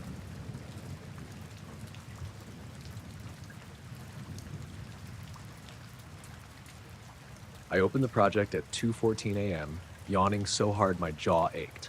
The office was silent, except for the hum of the mini fridge and the soft ping of incoming emails. I'm Greg Johnson, part-time drone operator for Skyview Aerials. Most nights I review footage from our agricultural surveys. Nothing more exciting than listening to irrigation sounds and counting plant rows. But that night was different. I hit play on the clip from Flight 47, a 10-minute run over Carson Valley farmland at dusk. The drone had taken off around 6, when dust devils were still kicking up near the orchard. I watched the neatly planted trees, the meandering irrigation ditches, my cursor tracking along the GPS overlay in the bottom corner. It was all smooth until about the 5-minute mark. I leaned forward. In the center of the frame, between 2 rows of plum trees, something dark and elongated passed under the drone. It was there for a split second, a jet black shape, no wings, no legs, just a blur of darkness. The leaves overhead flickered in its wake like ripples on water. I hit pause immediately. The screen froze, but the shape was gone. I rewound and played it back 4 times. Each playback showed the trees framing empty ground. No blur. Nothing. I blinked, my coffee gone cold beside me. I scrubbed frame by frame. The GPS readout on the corner timestamp jumped from 1853.24 to 1853.25, where I'd clearly seen motion, but the frames themselves showed only leaves and shadows. I zoomed in, adjusted contrast, toggled the infrared channel, still nothing. My heart sped up. I glanced at the clock, 2:22 a.m., late enough that office cameras probably showed I was alone. I pressed play again and watched the shadows shift on screen. For a moment, I thought I saw it again, a pulse of darkness at the edge of the frame, but the next frame was blank. I tapped the side of my monitor. Tech glitch, I thought. I opened the raw SD card folder and imported the clip into a different editing program. Same result. The black shape appeared in the preview, vanished in the paused frame. I checked file sizes, no corruption, no missing data. Metadata showed a normal recording. Every time I paused, the frame was void of the anomaly. I felt a prickling at the back of my neck. The team calendar said no flights scheduled that late, no other pilots using the network. I checked the control logs. Signal strength steady, no dropouts noted. The drone's altitude held at 120 feet. No sudden dives, nothing in the telemetry to suggest a mechanical hiccup. I opened the flight telemetry overlay. Latitude, longitude, altitude, speed, all locked in. The accelerometer showed a tiny spike at the same timestamp, an imperceptible bump like the drone grazed something, but no collision alarm triggered. I stared at the graph, hovered over 1853.24. The drone had hummed along at 3.2 meters per second, then a flicker in the y-axis acceleration. 0.02 drag, nothing major, but visible. I hit play again. Sure enough, right above the plum orchard, the video registered a subtle dark flicker. I'd seen it, but pausing killed it. I grabbed my phone and recorded the screen as it played, holding the phone close so I wouldn't catch reflections. The black flash registered on the phone video. I paused that, gone. My hand shook as I replayed the phone clip. Every time I let the video play, the shape showed up. Pause, empty. Rewind, empty. Play, dark blur. I closed one eye, then the other, convinced I was hallucinating. No. The phone captured it too. I stood and paced. The sun would be up in 2 hours. I had a shift at 8. I needed to log this, but who'd believe me? I considered calling in a colleague, but thought better of it. I didn't want someone watching over my shoulder. Instead, I brewed fresh coffee, 4 shots of espresso, and returned to the desk. The office smelled like beans and ozone from my laptop charger. I put on glowing speakers, white noise to clear my head, but my eyes stayed fixed on the screen. I hit play again. There it was, this black, oblong flash sweeping under the drone's belly, trailing the leaves. I noticed something else this time. The sound of the onboard mic dipped right at the same moment. What had been distant farm machinery went silent for a heartbeat, then came back. I pulled up the audio waveform and zoomed in. A flat line at 1853.24. No hiss, no hum, just dead air for 0.2 seconds. I rubbed my face. Something had interrupted both the video sensor and audio feed, maybe a strong magnetic field, but nothing on the site reported solar flares. Equipment diagnostics logged 0 anomalies, and why would a magnetic pulse show a black shape? My phone buzzed. A text from my wife, some neighbor's power was out, she said. That explained the office lights flickering before. I'd sworn the monitors dimmed and brightened just as the anomaly hit on screen. But still, I felt unsettled about a glitch matching a physical event I'd seen live on the preview. I looked out the window. Dawn was a pale glow on the horizon. The fields beyond the parking lot sat empty. I reloaded the footage one last time. The shape emerged, like a bird's silhouette, but too dark, too clean, no texture. It cut across the frame, barely disturbing the branches above. Then it disappeared. I exported a still from the live view, a dark smear against sunlit grass. I opened it in an image editor, cranked up shadows. It revealed just a darker patch of leaves. I clicked undo. Everything was normal. I closed the program. I packed up my things, saving the project under Footage Review Final. I shut down the PC, leaned back in my chair, and stretched. The office light's hum returned to normal, the fridge buzzed, and the world outside began to wake with car engines and distant shouting. I locked the door behind me and stepped into the pre-dawn chill. My footsteps echoed on the concrete pad. I loaded the coffee into my travel mug and drove home on empty streets. At breakfast, my daughter spilled syrup on her plate. My wife laughed. I smelled pancakes and bacon. The morning sun streamed through the kitchen window. I mustered a smile, but my head spun with that black flicker, that silent cut in the sound, that missing frame. Later, when she asked how the review went, I said fine, routine stuff. I didn't mention the black shadow, the audio dropout, the empty frames. I'll look at it again tonight after the farm surveys. There'll be more footage. Maybe it shows up again or maybe not. I don't know what I saw under that drone. All I know is that some things leave no trace when you try to hold on to them.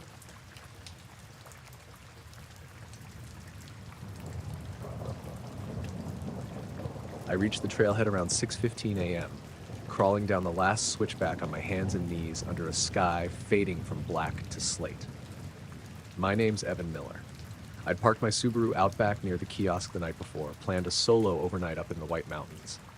I'd done plenty of solo stuff, backpacking, canyoneering, bushcraft, never had a problem. But something about that morning didn't fit. The air was crisp, cold in patches, like someone had left a freezer door open on the summit. I shut off the engine and sat behind the wheel a moment, listening for noises. There was a low hum from wind turbines on the ridges behind me and a creek running down near the road, but otherwise nothing. No birds, no cars, just that hum and the drip of condensation off the roof rack. My pack was in the back seat, pockets empty except for a half-empty water bottle and some gear I'd laid out the night before. I leaned forward and turned on the dome light. It blinked on, a white glare, and then the red SOS light on the emergency beacon next to me started flashing. I froze. I didn't think I'd pressed the button. It wasn't on a switch I'd accidentally brush against. On a Pelican clip inside the center console tucked beneath my jacket, I grabbed it with gloved fingers. The bezel felt colder than the rest of the interior. I hit the switch off. The blinking stopped. I set it down and clicked the light off, but my heart was already pounding. I looked at my watch, 6:18 a.m. I thought I'd turned off that beacon when I left the car the night before. I'd made sure at least. Why would it activate while I was asleep or while I was hiking? My head was spinning with questions, but I needed answers fast. I popped the hatch and grabbed my GPS unit from the cargo net. I'd kept it tracking the route all night, just in case. I powered it on and watched the map load. A blue line from the trailhead up to the ridge crest, then down into the cirque, then back up again, and finally over to my car. That's where it got weird. Between 1:07 a.m. and 2:55 a.m., the trail line strayed. I hovered over the map, a straight vector off the established path into the trees for almost 2 hours. It cut through unmarked terrain, crossing a faint drainage, shading in small ravines, before rejoining the main trail about 30 yards below my campsite. I stared at the screen, fingers trembling. I hadn't been off trail, not that I remember. I'd set camp at the bench just above the second switchback, staked the tent, cooked some couscous on the little stove, drifted off around 9:30. No midnight snack, no bursts of insomnia. Nothing in my memory matched disappearing for nearly 2 hours. I shut off the GPS, shoved it in my pocket, and snapped the hatch down. My legs felt like lead. I slid into the driver's seat, zipped my jacket tight, and stared at my reflection in the rear window. I looked too alert for having just woken up, too wired. I rubbed my eyes and took a deep breath. I climbed out and circled the car, checking tires and lights, anything that looked off. Everything was normal. No dents, no scratches. The softshell beacon's magnet had held it in place. I should have heard it buzz when it turned on, unless it happened while I was away from the car, not inside. My phone buzzed in my pocket. A text from my partner, Lily. "Good morning. You up?" I tapped reply. "Yeah. On way home." I didn't mention the beacon or the GPS. How could I explain that I'd apparently hiked off trail for 2 hours without remembering it? I started the engine. Smooth. The heater kicked in, filling the cab with warm hum. I shifted into drive and rolled onto the gravel, following the road back to pavement. My mind kept returning to those missing hours. What had I been doing? Why was the beacon on? If I'd activated it, I would have felt the click, heard the chirp. I tried to shake it off, maybe a design flaw. It could self-activate if the battery was low or if the contacts were wet, but it was dry in the console. Besides, the unit had sat there cold and dark, tucked under my layers. Strange things happen in bad weather, magnetic surges, cosmic rays messing with electronics. I didn't want to think about that. By the time I hit the highway, sunrise was painting the eastern peaks pink. I dialed Lily, hands steady now, the engine rhythm lulling me. She answered after 2 rings. "Hey," she said, "you okay?" "Yeah," I said, "just got back, heading home." "You sound off," she said. "Long night? Good hike," I lied. "Got some rain up there, but nothing serious." She said, "Okay," but didn't press. I drove on, cresting a small hill, looking back at the white mountains behind me, receding into sunlight. At a diner 20 miles down the road, I pulled in and killed the engine. I stared at the emergency beacon on the passenger seat. The red light was off now. I wanted to toss it in the trash, but I knew I couldn't. I downed a coffee and a plate of eggs, watching steam curl up from my cup. My hands were steady again, but my head throbbed with questions. I paid the bill, walked back to the car, and tossed the beacon into the glove box. I threw the glove box shut and slid back into the seat. I stared at the glove box door. Its latch felt solid. I drove the rest of the way without music. Home felt ordinary. Mail in the box, Lily on the porch with the dog. I climbed out, walked past the rhododendrons, and saw my pack drying by the deck rail. She came up behind me. "You're back early." She handed me 2 mugs of tea. Her blue eyes were bright. "Good trip?" "Sure," I said. I took a sip, set the mug down. She didn't ask any more. I didn't volunteer what happened. Instead, I started unpacking the car, slippers in hand, the beacon forgotten on the console above the glove box. Later, as dusk settled and stars appeared over our rooftop, I thought about going back to that GPS track. Maybe something would jog my memory. But when I opened the glove box, the beacon was gone. Just an empty compartment, no trace. I checked my jacket pockets, the back seat, under the floor mats. Nothing. The only sign it had ever been inside was the faint imprint on the console edge. I closed the lid, pressed on the latch. It clicked. Solid. I stayed out on the porch until the moon rose, the night air still and cool. Somewhere up there on that ridge, I'd walked off the trail. Where exactly, I couldn't say. I'd activated my beacon, though I'd never felt a thing. The forest held its secrets tight, and I'd come home with one more.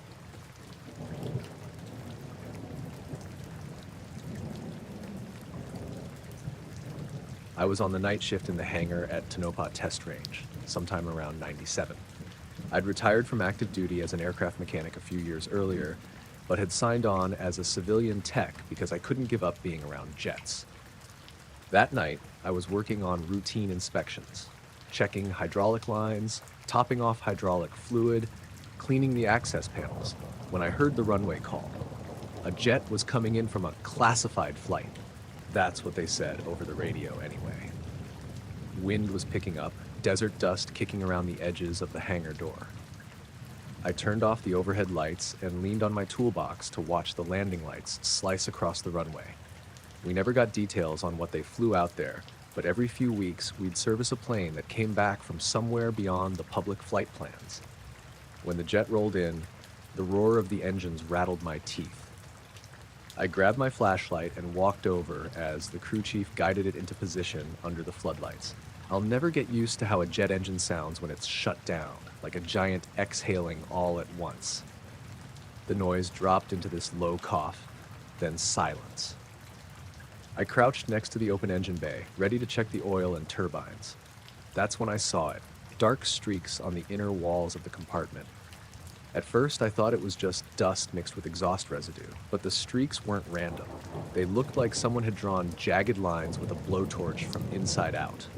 I shone my flashlight on the metal skin. The aluminum was bubbled, warped in places, like it had been superheated on the inside. Not just the exhaust cone, this was up by the fan section, near components that never get that hot under normal operation. I ran my gloved finger along one of the lines. The metal peeled away under slight pressure, like burned wood. The crew chief, a guy named Sal, glanced over my shoulder. "You see that?" he asked, voice low. "Yeah," I said. "Never seen heat scoring like this before. Must have run hot as hell in there." He shrugged. "That's why it's classified." I wiped sweat off my brow and checked the temperature probe. Ambient in the hangar was only in the mid-60s, but the steel around the engine bay was still warm to the touch. Not enough to burn me, but way hotter than a jet should be after sitting 10 minutes shut down and cooled. I fumbled for the infrared gun and pointed it at one of the warped panels. It jumped to 600 degrees Fahrenheit. Sal swore under his breath. "That's impossible," I set the gun down. Either impossible or someone didn't tell us the full story. He shook his head and went to close the access panel, but I held up my hand. Something else felt off. The smell in the hangar had changed. I'd been around jet fuel and hot metal for 20 years. This was different. Acrid, but not fuel. More like burning plastic mixed with ozone. I leaned back and looked up at the tail. Painted number was half masked by black squares. No one knew what the real code was. It looked normal otherwise. A single-seat fighter with swept wings, the same shape we'd serviced a dozen times. But having all that heat inside the bay, nothing in the flight manual covered it. I asked Sal if he'd checked the logs. He shrugged again and headed for the computer terminal. I followed. The flight log said takeoff at 0100, landing at 0245. No problems reported, nothing out of the ordinary. Flight time was listed as 4 hours, but the timestamps between waypoints were blank. Waypoint data's missing. I said. He pinched the bridge of his nose. That's to keep it classified. We only get what they feed us. I tapped the screen. Look at this. Hydraulic temps were normal. Fuel flow was normal. No overtemp alarms. Nothing shows up on the readouts. Sal didn't say anything. He just closed the log. We walked back to the jet. The hangar doors were half closed now, moonlight spilling onto the concrete. The jet gleamed under the yellow lights, but the black streaks in the engine bay looked almost sinister. I felt a knot form in my throat, like I was staring at evidence of something nobody wanted me to see. I opened a side panel to inspect the fuel lines. They were fine. No leaks, no discoloration, just clean metal. That didn't make sense. To heat the engine bay like that, combustion had to be way hotter than kerosene burn. I thought of nuclear exhaust. Totally ridiculous, but I couldn't think of anything else. Sal signaled the tug drivers to wheel the jet out. Before they hooked up, he gave me a look. Forget it, he said. We clean it up, run the standard tests, and send it back out. I hesitated. Clean it up how? It's structural damage. He shrugged. It'll buff out. Routine maintenance for tomorrow. I watched as they rolled the jet away, putting back the panels like nothing had happened. The desert wind rattled the doors, and for a moment I thought I saw something move in the shadows. Just a flicker. I turned, flashlight swinging, but there was no one there. I spent the rest of the shift pretending nothing was wrong, changing filters on a transport plane, inspecting the radar dishes. But my mind stayed on that fighter. Heat scoring that couldn't happen, logs that vanished, black streaks inside the engine bay. When my shift ended at 600, Sal was heading home. I caught up to him by the lockers. "Don't say anything," he said. I nodded. "Yeah." He patted me on the shoulder and walked off. I locked up my tools and drove out of the compound as the sun came up, pink light creeping over the desert. Back at my trailer, coffee in hand, I stared at the engine bay in my mind's eye. I thought about the abandoned runway out past the north gate, about the nights I'd stayed late, watching classified jets lift off into the dark. I never got a glimpse of what they were testing, just the taillights fading away. I don't know what burned up that engine bay.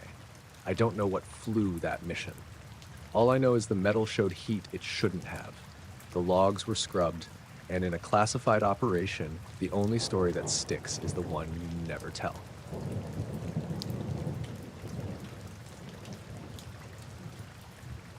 I've been fishing on Lake Cascade near Donnelly, Idaho for years. It's one of those quiet, tucked away places where the mornings feel like they belong to you alone. Early fall, the air starts getting crisp and the lake's usually alive with bugs, frogs, and whatever fish come close to the surface. But one morning in late September, everything was off enough that it stuck with me. I woke up around 4:30 a.m., the sky still mostly dark with a faint glow from the eastern horizon. I like to get out on the water before dawn so I could set up quietly and have a shot at the best fishing before the heat and wind kicked in. The lake was mirror smooth when I pushed off from the shore in my little aluminum boat. No breeze at all. That's normal. What wasn't normal was how silent it was. Usually, even before the sun comes up, there's a low hum of bugs buzzing near the water's edge. Sometimes you hear frogs or birds starting to wake up, but this morning there was nothing. Not a single insect moving, no birds calling, not even the usual skitter of minnows near the boat.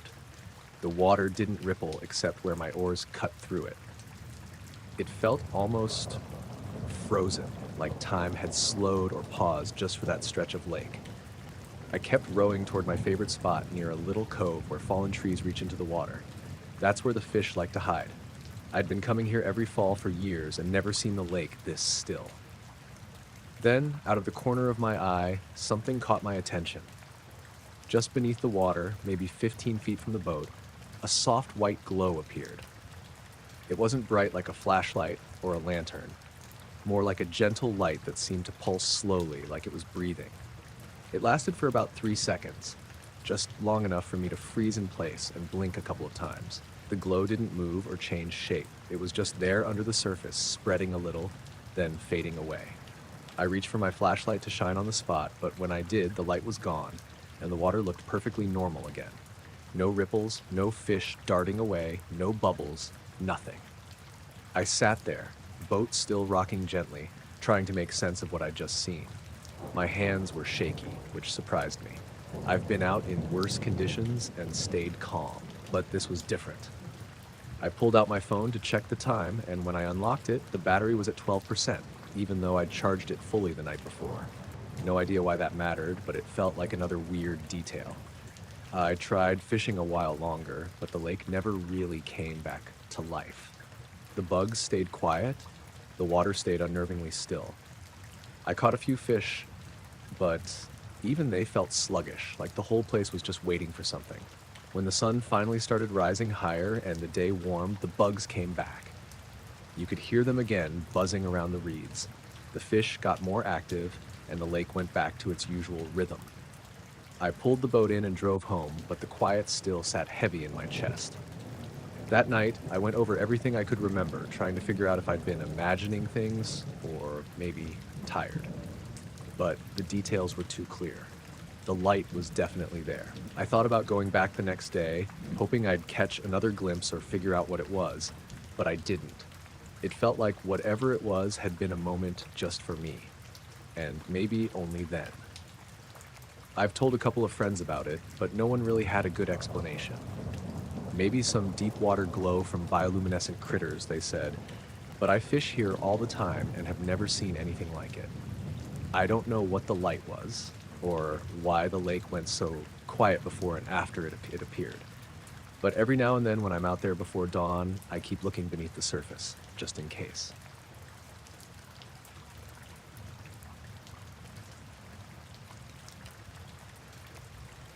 I work as a night security guard for a telecommunications company in rural West Virginia.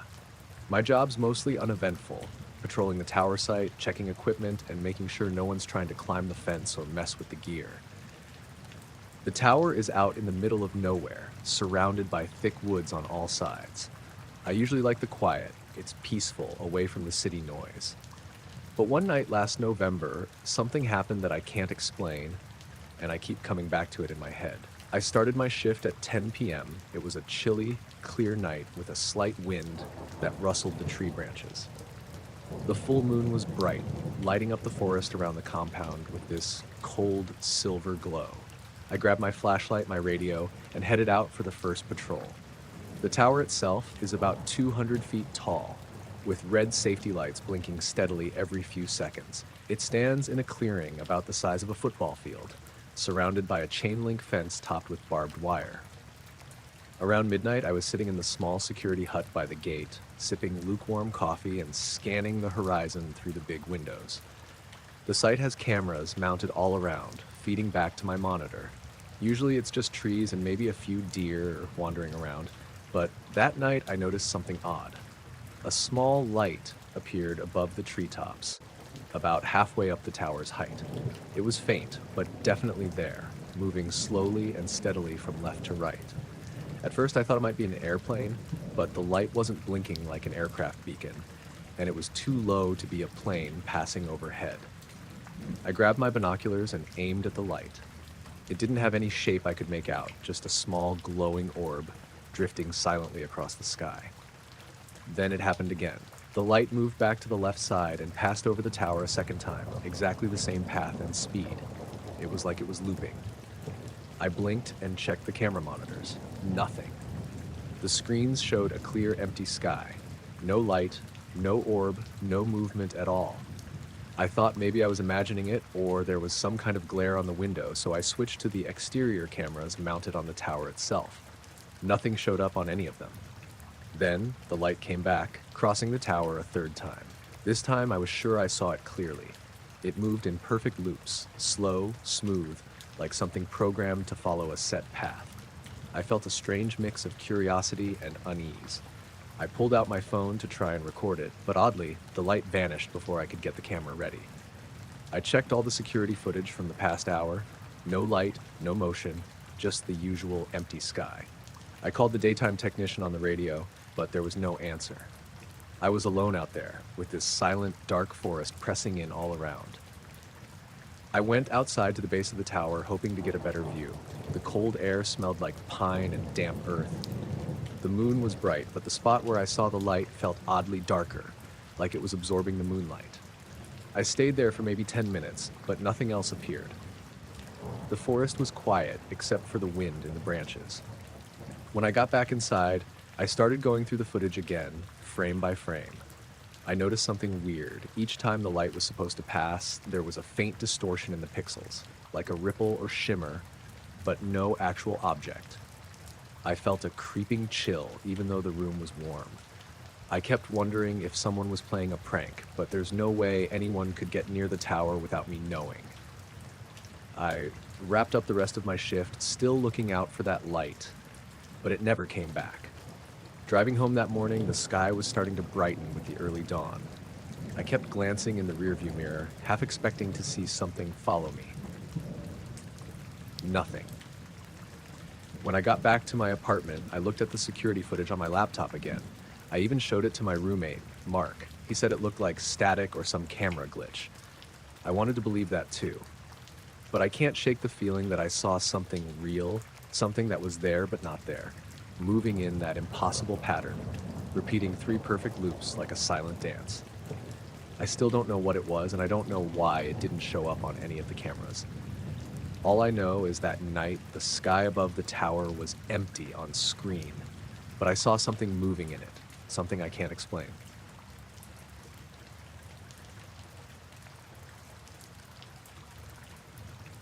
I was camping alone out in the Mojave Desert one weekend in late October. It was supposed to be a quick trip, just me, my old Chevy truck, and a small tent I'd set up near a dried-up wash about 20 miles from the nearest town. I'd wanted to get away from everything for a couple of days. No phone, no internet, just the desert and the stars. The first night was pretty normal. After setting up camp, I cooked some beans over the fire and watched the sky turn dark. The air was dry and cool, just cold enough to make the fire feel good. No wind, nothing but the quiet hum of crickets and the occasional hoot of an owl. Around midnight, I was lying back on my sleeping bag just staring up, trying to take in as many stars as I could. The Milky Way was spread out like a big cloudy streak, and there were a few bright shooting stars streaking across here and there. Pretty typical for a desert night. Then, out of nowhere, I saw something weird. It looked like a shooting star at first, bright white, moving fast, a perfect streak across the sky. But halfway through its path, it just stopped, like someone hit the pause button. Then it started moving backwards, slowly, along the same path it had just come. I sat up, blinking, because that made no sense. Shooting stars don't move backward, right? I rubbed my eyes and looked again. It was definitely moving backward, gliding smoothly and silently. No sound at all. Then it paused again near where I'd first seen it, just hanging there for maybe 5 or 6 seconds. It wasn't bright anymore, more like a dull whoa. Then suddenly, blink glow. It's like inked out, like it vanished. Just gone. No trail, no sparkle, nothing. I sat there for a long time just staring at that spot. My heart was racing, but I couldn't figure out what I'd just seen. I thought maybe I was hallucinating or that it was some kind of weird atmospheric thing. I tried to shake it off and went back to lying down, but the feeling stuck with me. The kind of feeling you get when something's just a little off, but you can't explain how. I looked around the campfire, which was now just a pile of cold ashes, and noticed something else. My compass, which I'd left on the picnic table, was spinning slowly. Not fast, but steady, like it was caught in some invisible current. I picked it up, thinking maybe it was broken, but the needle didn't settle on anything. It just spun around and around. I shook it, flipped it over, even took out the battery. There's no battery, it's a magnetic compass after all, but it kept spinning. I put it down, trying not to freak out. I told myself it was probably some weird magnetic anomaly, maybe from a mineral deposit in the ground or something. The next morning, I packed up and drove back to town, but the compass still spun the whole way. It didn't stop until I got into my apartment and set it down on my metal desk. Then it finally settled north like normal.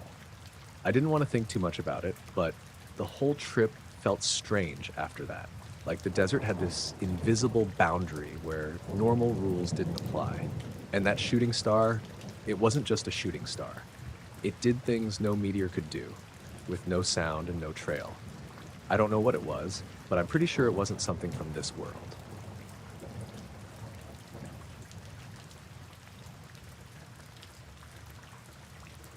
I was flying a small private plane near Groom Lake, Nevada, on a late afternoon flight back in early April. The sky was clear with just a few wisps of cirrus clouds, and the air was crisp but calm. I do a fair amount of flying for work and pleasure, mostly around Nevada and California, but this trip was just a quick round to drop off some paperwork in Las Vegas and then head home to Reno. I was cruising at about 7,500 feet, doing a straight line southwest from Groom Lake toward Las Vegas. Nothing special about the flight so far. I'd done it dozens of times. I was in a Cessna 182, just me in the cockpit, running autopilot and keeping an eye on the instruments. The radio was mostly quiet, except for a few routine check-ins with flight control. About 40 minutes into the flight, something odd caught my eye on the right wingtip. At first, I thought it was a reflection. The sun was hitting the wing at a sharp angle and maybe the glare was playing tricks. But the thing didn't look like a typical glare or lens flare. It was this perfectly smooth, mirror-like shape, hovering about 100 feet off my right wing. I adjusted my sunglasses and leaned forward. It was about the size of a small car, maybe smaller. No visible edges or seams, just this featureless reflective surface that perfectly mirrored the sky and the wing beneath it. The reflection was so precise, it was almost like looking into a polished sheet of metal, except it wasn't part of the plane. I checked my instruments, trying to make sure I wasn't imagining it. Altimeter steady, airspeed normal. The plane was stable, no sudden turbulence. My heart rate picked up a bit, not from fear, just surprise. I've flown a lot, and I've never seen anything like this. I reached for the radio to see if anyone else reported something in the area. Nothing, no chatter, no reports of other traffic.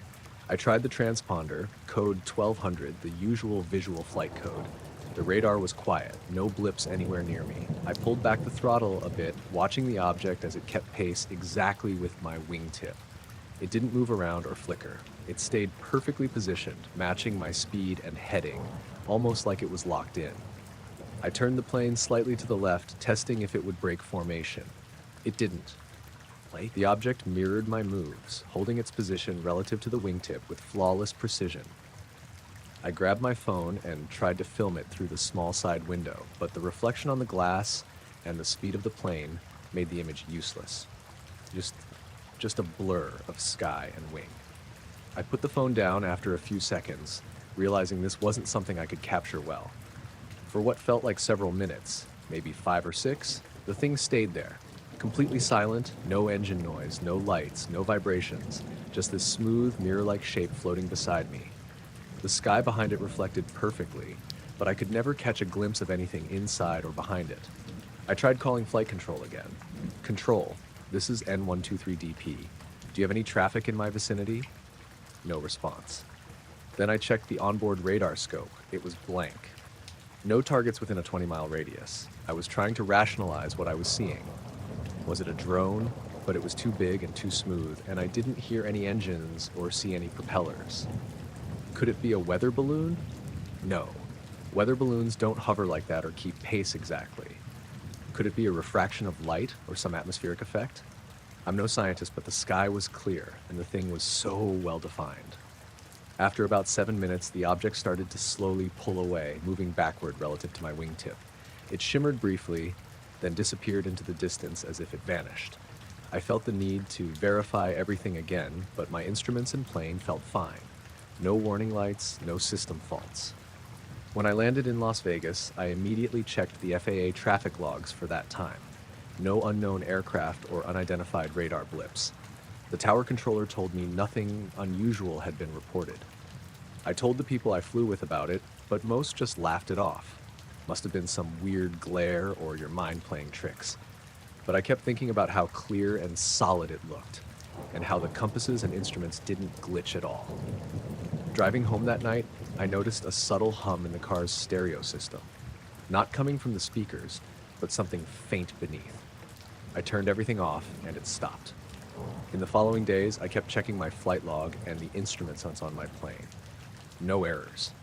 But sometimes, late at night, when I look at the wingtip, I swear I can feel that strange presence again. Like something's watching, just out of sight. It's the only time I've ever seen something that clearly didn't belong in the sky. and yet left no trace anywhere but my own eyes.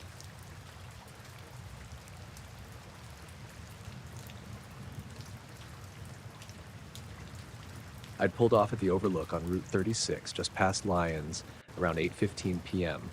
I remember the time because I'd sent a text to my sister when I got there, a photo of the view, all purple and orange with the last bit of sunset behind the mountains. She replied with a thumbs up. I didn't answer after that. It was mid-June, warm enough that the car windows were down, but not too buggy yet. I'd driven up from Boulder after work to clear my head. No real reason. I'd been doing that a lot lately, just taking random drives after dinner, letting my phone shuffle music, stopping at whatever trailhead or pull-off felt right. This one was empty except for my car. A gravel turnout with a wooden rail and one of those old information boards with faded writing about elk migration. I parked front-facing the valley, engine off. No plans, just sat there, arms crossed on the steering wheel, watching the colors fade out. Maybe 10 minutes passed before I noticed the light. It wasn't bright, just a soft glow off to the left above the tree line. Pale blue, steady. I assumed it was a helicopter at first. There's a medical flight route that passes through sometimes, but it wasn't moving like one. It was just sitting there, totally still. Not wobbling, not blinking, no red or green markers, no noise either. I thought maybe it was farther off than it looked. A drone, maybe. Or a star behind thin clouds.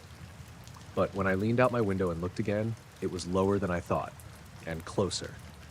The trees below it were lit faintly, like a dome of soft light was falling over that section of the hillside. Just enough to see the tops swaying a bit in the breeze. Everything else around me was quiet. No cars coming, no wind where I was. I kept watching. Maybe 2-3 minutes went by.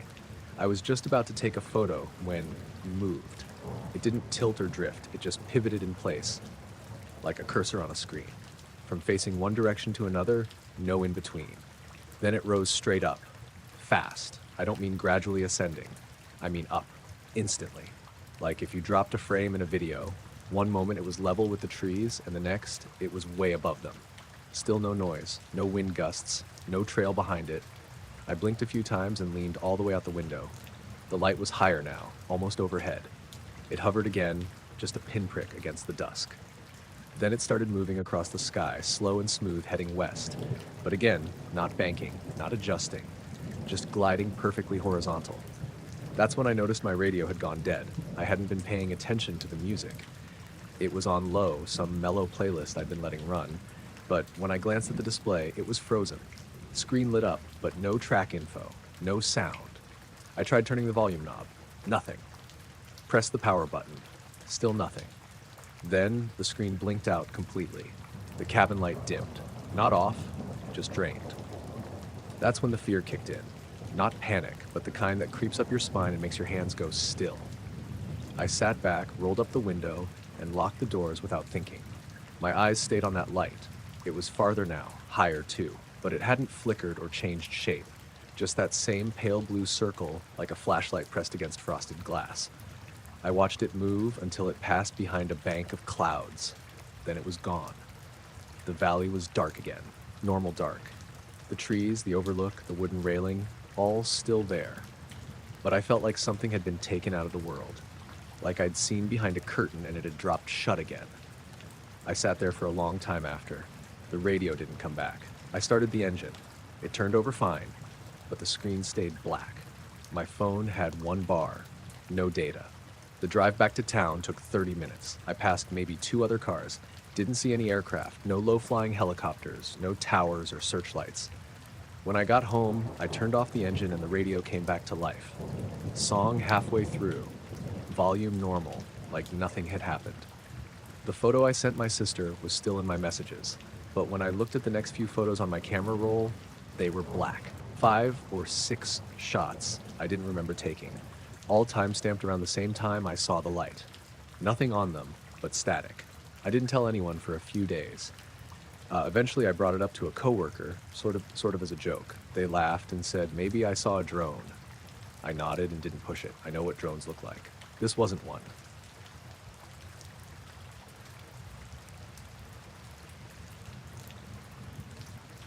I've I was working the night shift on the highway crew out near Cedar Creek, just outside of town.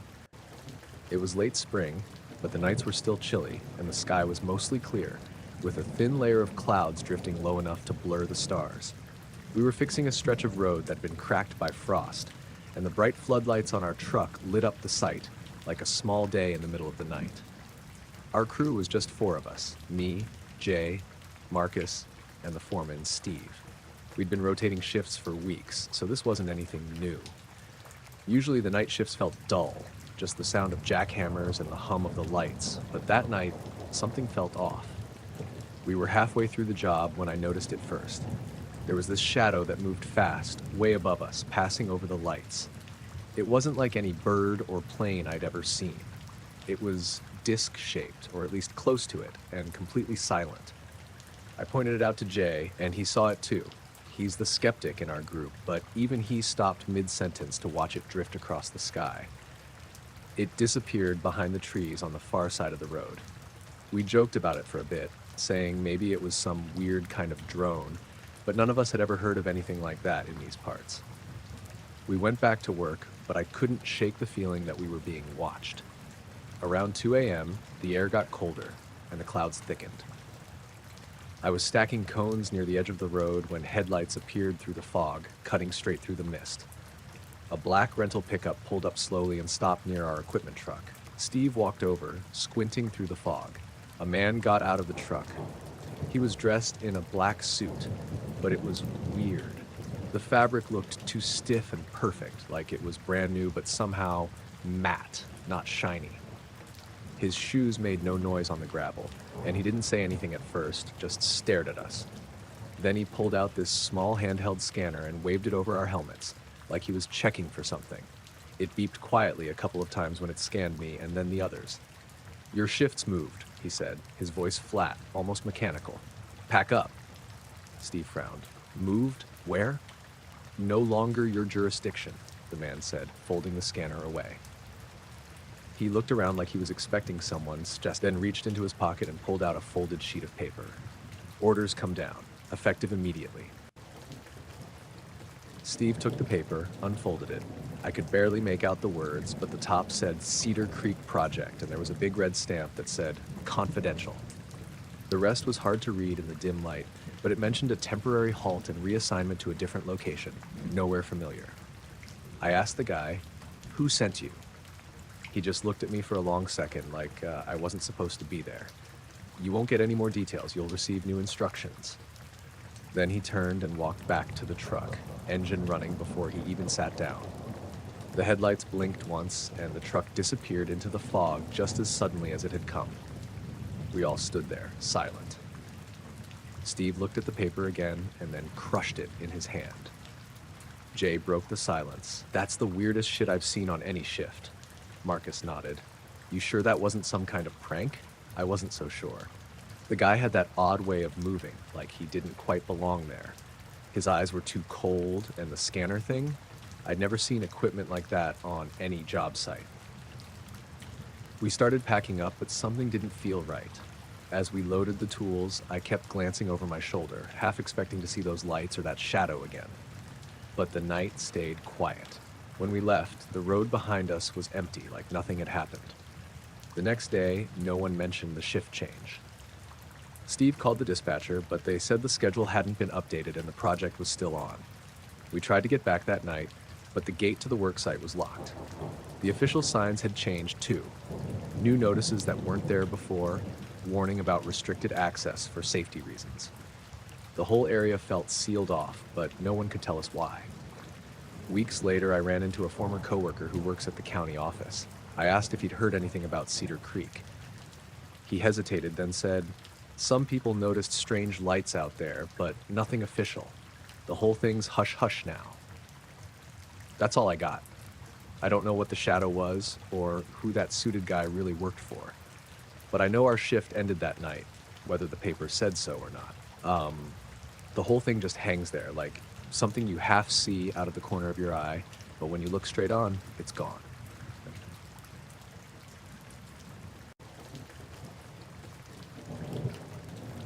I usually spend a lot of nights on the roof of my apartment building. It's nothing fancy, just an old bench, some leftover cushions, and my telescope set up to look at the stars. I like the quiet up there. The city noise is muffled, and the sky looks clearer than anywhere else around. I've been into amateur astronomy for years, so it's kind of my thing. This all started on a late September evening. The air was cool, a little crisp, but not cold yet. I'd gotten home from work early around 7 p.m., and after dinner, I hauled my scope up to the roof around 9:30. It was still mostly dark by then, but the stars were out, bright and sharp. I set the telescope to look at Cygnus, the Swan constellation. It's one of my favorites. I'd been tracking it for a while just to see how it moves through the night sky. Usually it shifts slowly, like everything else does, but this time something was off. When I lined up the scope, a star cluster in Cygnus moved, like it wasn't where it was supposed to be. At first I thought maybe I'd messed up the alignment or the coordinates. I double-checked my charts and my equipment, everything else was in place. The other constellations were exactly where they should be. But that part of Cygnus, a small group of stars near the tail, was shifted about 10 degrees to the west from where it was last time I checked. I stared at it for a while, blinking back and forth between my chart and the telescope's eyepiece. The stars themselves looked perfectly normal, steady, and bright, but the pattern was definitely wrong. I figured maybe it was a weird atmospheric thing or an optical illusion, so I stayed up watching for the next hour or so. The shifted cluster didn't move back. If anything, it stayed roughly in that position, almost like it was stuck. The next morning, I told my friend Leah about it. She's a geology student, not into astronomy, but she humored me. Maybe you're seeing a reflection or some kind of light pollution, she said, but I could tell she was curious. That night, I went back to the roof. It was cloudier than before, the kind of low-hanging fog that makes the city lights glow orange. I still set up the telescope, but I wasn't expecting to see much. About 11 p.m., I noticed a black sedan parked across the street, right under the building. It was just sitting there, engine off, no headlights on. The streetlight overhead barely lit it, but I could see a figure inside. I watched for maybe 10 minutes. The car didn't move. The figure didn't get out. At first I thought maybe it was just someone waiting or parking there for some reason. Then suddenly the passenger side door opened and a man stepped out. He was wearing a dark suit, black tie, black shirt, nothing flashy, and he moved in a way that felt deliberate and almost clinical, like he was on a job. I ducked behind the telescope, but I could see him looking up toward the building. He didn't climb the stairs or come inside. Instead, he pulled a small flashlight from his pocket and aimed it straight up at my telescope's lens. The light wasn't bright enough to blind me, but it caught the lens perfectly, reflecting a dull, greenish glow. I didn't know what to do. I froze for a second. He kept the flashlight aimed for maybe 20 seconds, then suddenly closed it and got back in the car. The door shut quietly. The engine started, and the sedan drove off slowly, disappearing down the street without a sound. I sat there for a long time, my heart pounding, wondering if I should go down after him or call someone.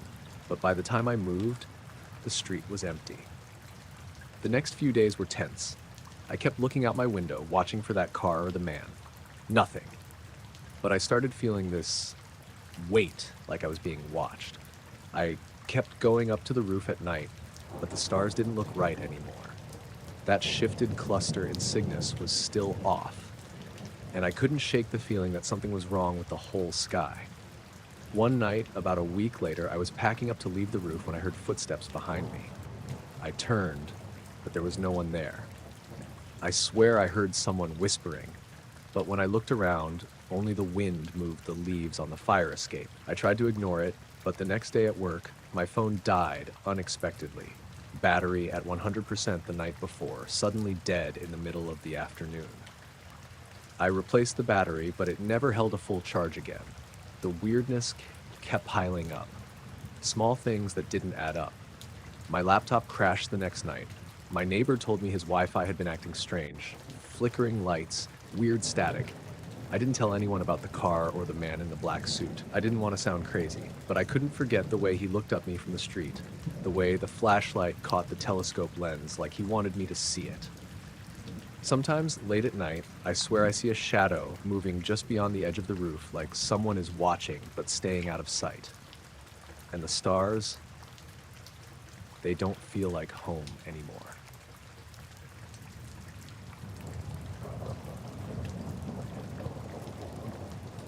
I was out on the edge of town past the last few houses where the streetlights stop and it's just dark.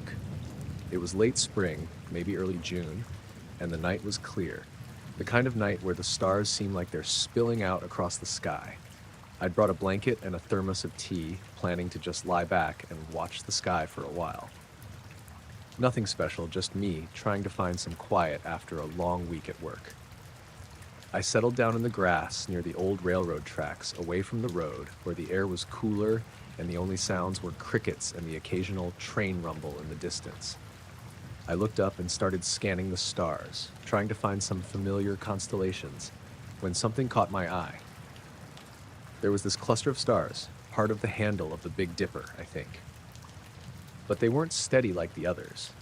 They seemed to flicker or dim in a pattern that didn't make sense, like someone was slowly turning a dimmer switch on and off.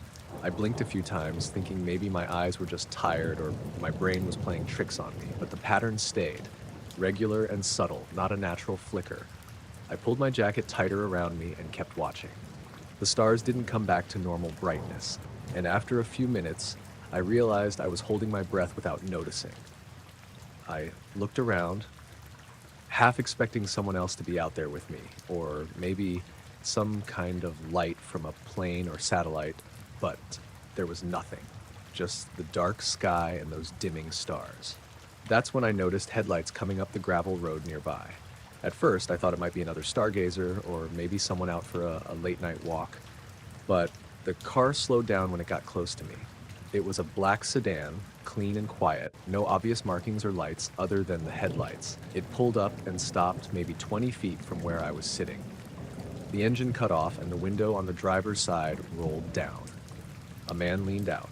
He was dressed all in black, a simple black suit, black shirt, no tie, and his hair was slicked back neat enough to look like he was heading to a funeral or a business meeting. He smiled, but it was one of those smiles that doesn't quite reach the eyes. "You noticed," he said. I wasn't sure what to say, so I just nodded slowly. "You saw the stars flickering. Most people don't see it," he continued.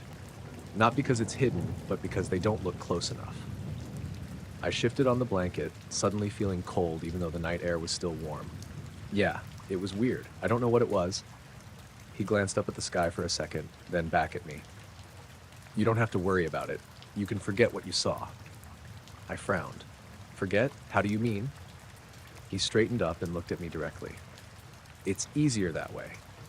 Things like this don't usually help anyone. Not to say it didn't happen, but sometimes it's better to let it go." I wasn't sure if he was serious or just messing with me. "Why are you telling me this?" He leaned back into the car and gave a short laugh that didn't sound amused. "Because sometimes people see things they shouldn't. And sometimes those people ask questions they can't answer." The window rolled up slowly. The headlights stayed off and the car sat there in silence for a moment. I felt like I should say something, but my voice caught in my throat.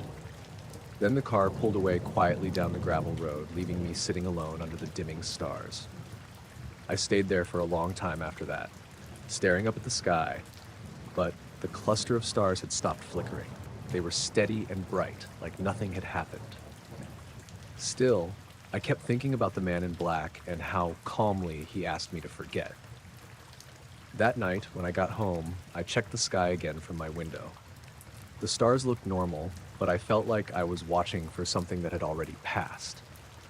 The next few nights, I tried to find that flicker again, but it never came back. It was like it was only there for me to see once. I thought about telling a few people what happened, but I couldn't really explain it. And after meeting that man, I wasn't sure I wanted to. Some nights, when the house is quiet and the stars are out, I still look up, wondering if I'll see that flicker again. But mostly, I just sit with the memory of that black car parked just down the road and the man who said I should forget what I saw.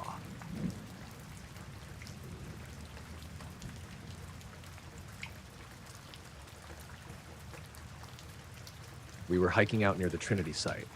Not the actual blast zone that's fenced and locked, but there's BLM land all around it, mostly flat desert with these dry riverbeds and old crumbling fence posts half buried in sand. You can still find old radiation warning signs rusting in the brush if you look. We weren't trying to do anything spooky or off limits. My girlfriend Eliza had this goal to hike every marked trail in southern New Mexico before the year was out, and this one, a stretch near Mockingbird Gap, was on her list. It's not popular. No shade, no water. The guide site called it featureless, but historically notable. We parked just off the highway around 7:30 a.m., sun already hot even in October.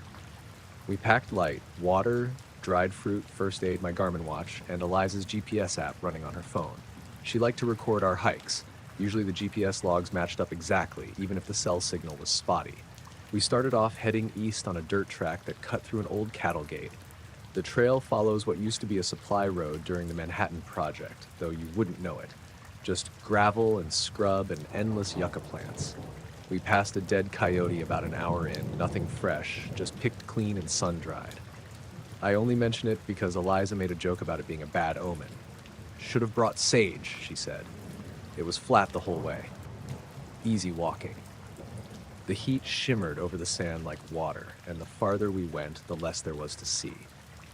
I remember Eliza checking her phone and saying we'd done 3.8 miles and were making good time. We took a break under what little shade the side of a small, rocky outcrop gave us. It wasn't much.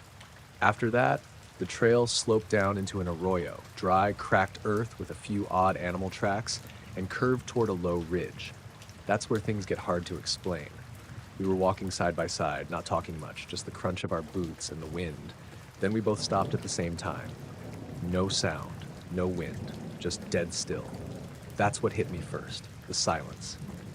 You expect quiet in the desert, but this was different, oppressive. Not a single insect, not a single bird. The air felt heavy, like walking into a sealed room. Eliza turned to me and said, "Do you hear that?" I said, "I don't hear anything." She looked off to the right, toward a dry ridge about 30 yards off trail. I thought I heard something metallic, like a chain dragging. I didn't, but I nodded. We both stood there for maybe 30 seconds, just listening. Then I can't say what changed. There was no flash, no sound, no sudden feeling. But the light shifted, like the sun had moved behind clouds, only there weren't any. Everything felt flat, like contrast had been turned down. We kept walking. I don't remember deciding to. We just started moving again, like nothing happened. The next thing I remember clearly is the wind coming back. Just a little breeze, but enough to make the brush sway. And then the heat hit me all at once, like I'd just stepped back into it. I looked around, confused, because the arroyo looked deeper. The ridge we were approaching was closer than it should have been. Eliza was ahead of me now, maybe 20 feet, squinting at her phone. She stopped and called back. Did we miss a turn? I caught up. She showed me the GPS track. The blue line just skipped. One moment we were half a mile back. The next it resumed a mile farther along. No zigzag, no drift. Just a hard jump, like someone cut a chunk out of the recording. I checked my Garmin. Same thing. There was a gap, exactly 58 minutes missing. No heart rate, no elevation gain, no pace data. 1 second I was walking at 3.2 miles per hour. Next, nothing. Then back to normal, like we'd never stopped. We just stood there staring at our screens, trying to make sense of it. The sky was the same, no signs of a storm. We weren't dizzy, no headaches, nothing felt off in our bodies. I said maybe it was a bug, a GPS hiccup, but 2 devices, same stretch, same exact time. Didn't feel right. We turned back. Neither of us said much. The silence had crept back in, too. Not total, but wrong somehow. The wind sounded muffled, like it wasn't reaching us. Every step echoed. It's hard to explain. About halfway back, Eliza stopped and pointed to something sticking out of the sand. Looked like a rod at first, metal, maybe 2 feet long, angled upward like an antenna. I thought maybe it was part of some old equipment or survey gear. We walked up to it, but as we got closer, I saw that it wasn't attached to anything. Just a thin, dull gray cylinder jammed into the earth, no markings. She reached for it, and I don't know why, but I said, "Don't." It wasn't like I thought it would shock her or anything. I just didn't want her touching it. My stomach felt tight, and the air was hot again. Way hotter than it should have been. She stopped. We took a few pictures, but nothing clear. glare made them useless. We marked the spot on her app, but when we checked later, the pin wasn't there. Just didn't save. When we got back to the car, we both felt wiped, more than we should have been for 8 miles on flat land. I checked the timestamp on the dash cam. We should have been back around noon. It was 1 to 17 p.m. Neither of us remembered stopping. No food break, no shade, just a missing hour. That night, we tried uploading the GPS data to her laptop. The files were intact, but when we zoomed in on the gap, it was just empty space. No time codes, just a clean cut. I exported the data and tried to open it in a text editor. The file jumped from 10:43:12 to 11:41. No error, no corruption, like nothing ever happened. We haven't hiked out there since. The weird part is we've never had GPS issues anywhere else, even places more remote. It was just that stretch, just that day. 1 hour we don't remember, 1 mile we didn't walk.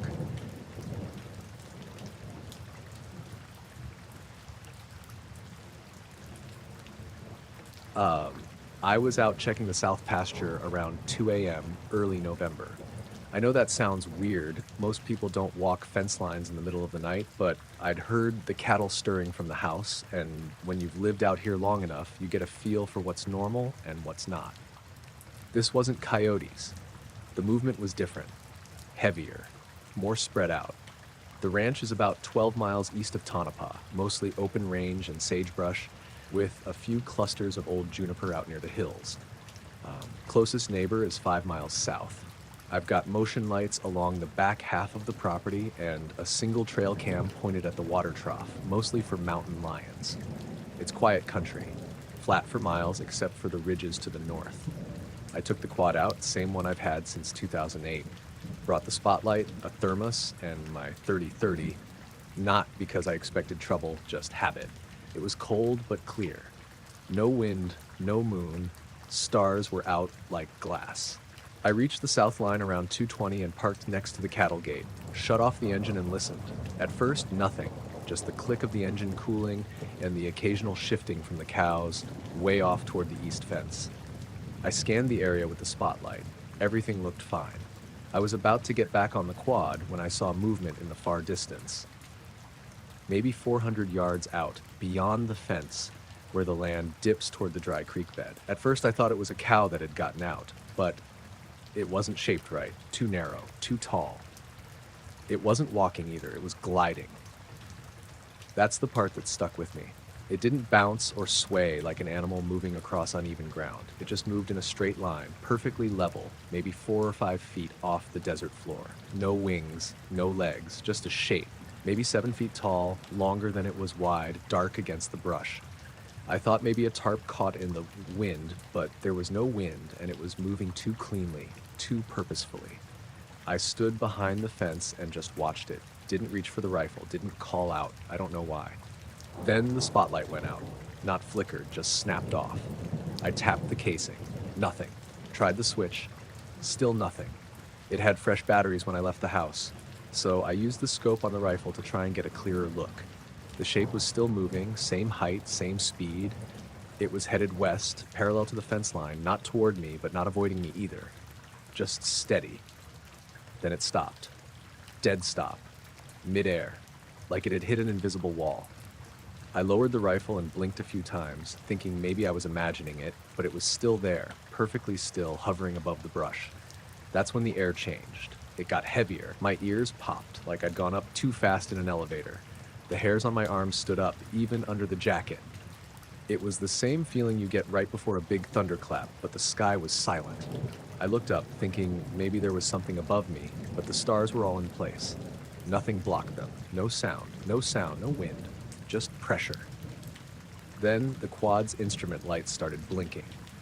The fuel gauge spun in a full circle and the odometer reset itself. Radio turned on for half a second, just static, then cut off again. The engine didn't start, but the starter clicked once, even though the keys were in my coat pocket. That thing in the field still hadn't moved. I backed away from the gate slowly, maybe 10 steps, then stopped. I didn't want to turn my back on it. About a minute later, hard to say exactly, it started moving again. Same direction, same height, same speed, like nothing had happened. The second it started moving, the air snapped back to normal. Ears popped again, but in reverse. I could hear the cattle shuffling around in the dark. I watched it until it passed behind a small rise near the creek bed.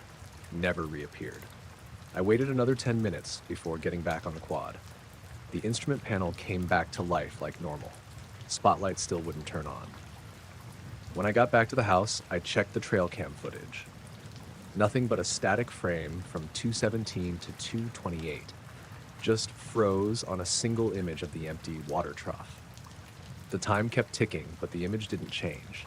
Next morning, I went back to the spot with the dogs. No tracks, no marks in the dust, fence was untouched. I didn't tell anyone for a while.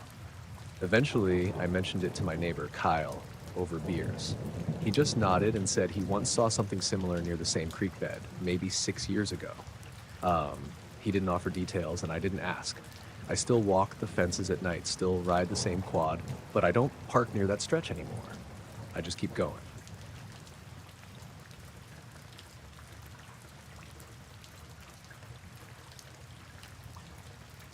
I was stationed at a small radar facility outside Minot, North Dakota back in 2006. Not the main Air Force base. This was one of those satellite installations nobody really talks about. Just 3 concrete buildings, a perimeter fence, and a bunch of radio towers pointing every direction. Most nights were dead quiet. Snow half the year, wind the rest. I was 27, ex-Navy, working contract as a comms tech.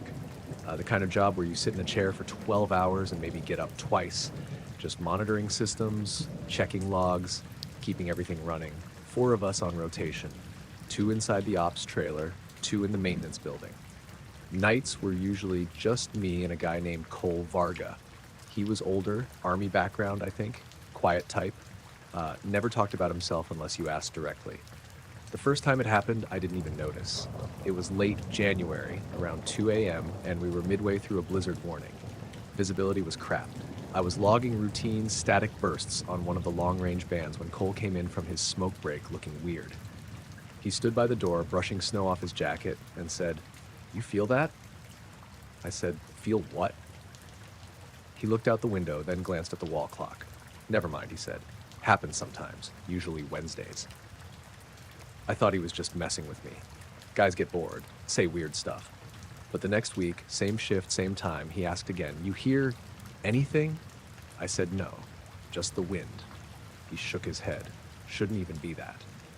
He told me without looking up from his screen that every Wednesday at 2:13 a.m., the sky above the site went quiet. That was the word he used. Not dark, not empty, quiet. Like the whole thing, stars, clouds, satellites, got turned off for a few seconds. Said it started after some equipment was swapped out in late 2004. New tower, new dish. No explanation. I asked what he meant by quiet, and he said, "You'll know it when it happens." Third week, I stepped outside to check the tower lights like I was supposed to. It was cold enough to freeze the hair inside your nose, so I didn't linger. But just as I turned back toward the door, I realized the wind had stopped. Like, completely. I looked up, the stars were gone. All of them, no clouds, no haze, just black. It wasn't overcast, it was like someone put a lid over the sky. I held my breath, listening. No hum from the towers, no rustle from the snow-covered grass. Even the power lines weren't buzzing. Just this crushing silence, like being deep underwater. It lasted maybe 5 or 6 seconds. Then everything came back. Wind hit my face, antennas whined.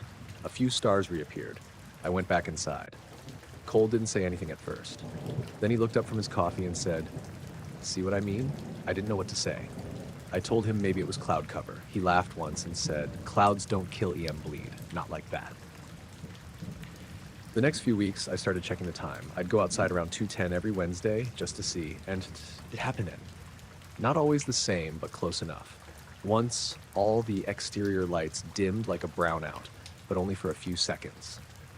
Another time I saw a shape, long and flat, blocking out the stars directly above the far tower. No sound, no movement, then gone. By March, I started noticing other things. One night, the seismic sensors we had buried behind the generator shed registered 3 massive pressure spikes, like something enormous passed overhead at low altitude.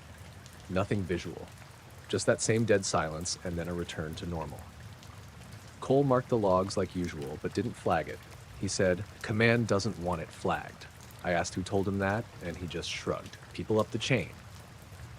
April, we had a systems check scheduled during that window.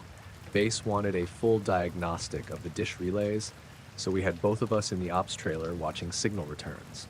Right on time, 2:13, all outbound frequencies spiked into the red for about 4 seconds. Incoming dropped to 0. Just a flat line across every band. Then the screens blinked twice and reset like nothing happened. Cole leaned back in his chair, arms crossed. "That's new," he said. That same night, the backup clocks jumped forward by 3 minutes. Main clock stayed the same. GPS sync showed no error. But I watched the digital readouts change. Not slowly, not a glitch. Just straight from 2:14 to 2:17. We had to recalibrate them manually. Cole logged it, but again, no flags. The weirdest part came in late May. It was still cold, snow melting off in patches, and I'd gotten in the habit of bringing a camera out during those early morning checks. Just a basic DSLR with night mode. That night, I set it on a tripod near the eastern fence. Pointing straight up, I triggered a 10-second exposure at exactly 2:12:50 a.m. After the silence passed, I went back to check the shot. Looked normal at first. Then I zoomed in. There was something faint near the center. Not a dot, not a streak, more like a smudge. Like a shadow burned into the image. Long and wide and slightly curved. No lights, no definition. But it was there. I tried another shot, same angle, nothing. I showed it to Cole the next night. He stared at it for a long time and said, "You keep that off any network, just in case." June was my last month there. I'd already put in my transfer papers. I didn't tell anyone outside the site about what I'd seen. Not because I thought it was classified, but because I didn't know how to explain it. You start trying to describe silence to someone who's never heard real silence, and they just nod along. My last Wednesday shift, I went out early. Sat on the hood of the truck with a thermos and watched the sky. At 2:13, everything stopped again. Not just sound, movement, wind, insects. Even the clouds that had been slowly drifting west just paused. I looked straight up, and I swear for a second I saw it. Not the shape, but the absence. A part of the sky that didn't match the rest. Like a patch of different black, darker somehow. Then it moved, sliding west without making a sound, and the world came back online. I didn't say anything to Cole, just went back inside and finished my shift. A week later, I was in Seattle, working IT at a drone testing facility. Nothing strange ever happened there. I still have the photo. Kept it on a USB drive, never uploaded. The camera's long gone. I don't show it to people, it doesn't prove anything, just a blur against a black sky. But every once in a while, when I wake up around 2 in the morning, I step outside and look up, and I listen.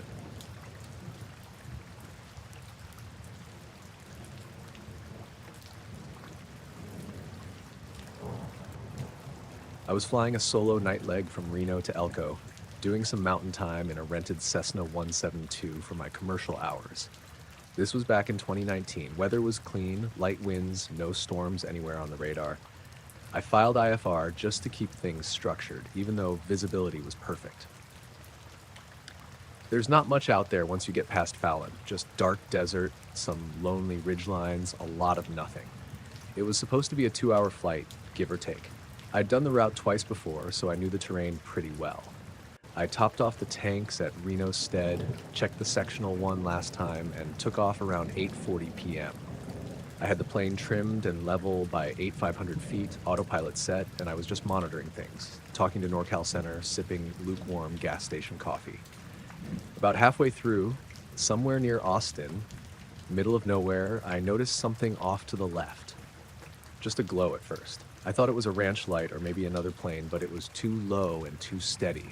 Just a round white light pacing me at about my 10 o'clock, maybe a quarter mile out. It kept exact distance, same altitude. No nav lights, no strobe, no transponder blip. I double-checked traffic with Center, and they confirmed I was the only target in that airspace. I asked them if they saw anything on secondary radar. They didn't. Just me.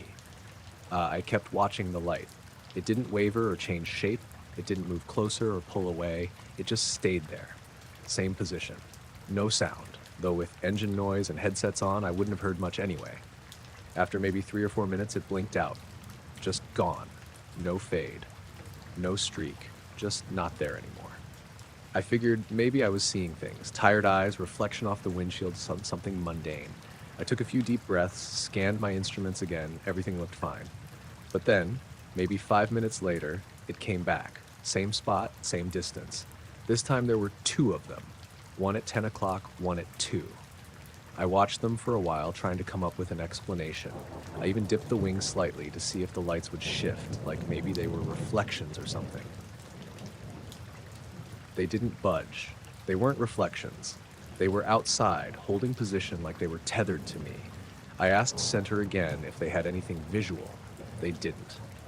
But then I noticed something stranger. The radio was quiet. Too quiet.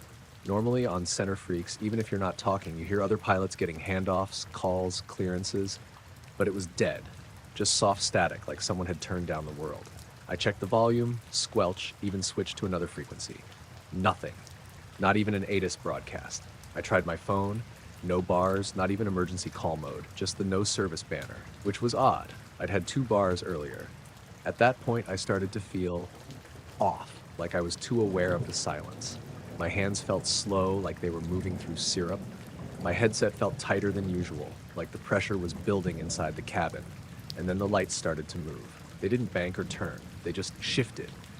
Instant relocation. 1 second they were at my sides, next second they were behind me. Still pacing, same speed, but now they were pulsing slightly. White to a pale bluish green, then back to white. No pattern. Just irregular pulses, like breathing. I remember reaching for the throttle out of instinct, but I wasn't even sure what I was going to do. Outrun them?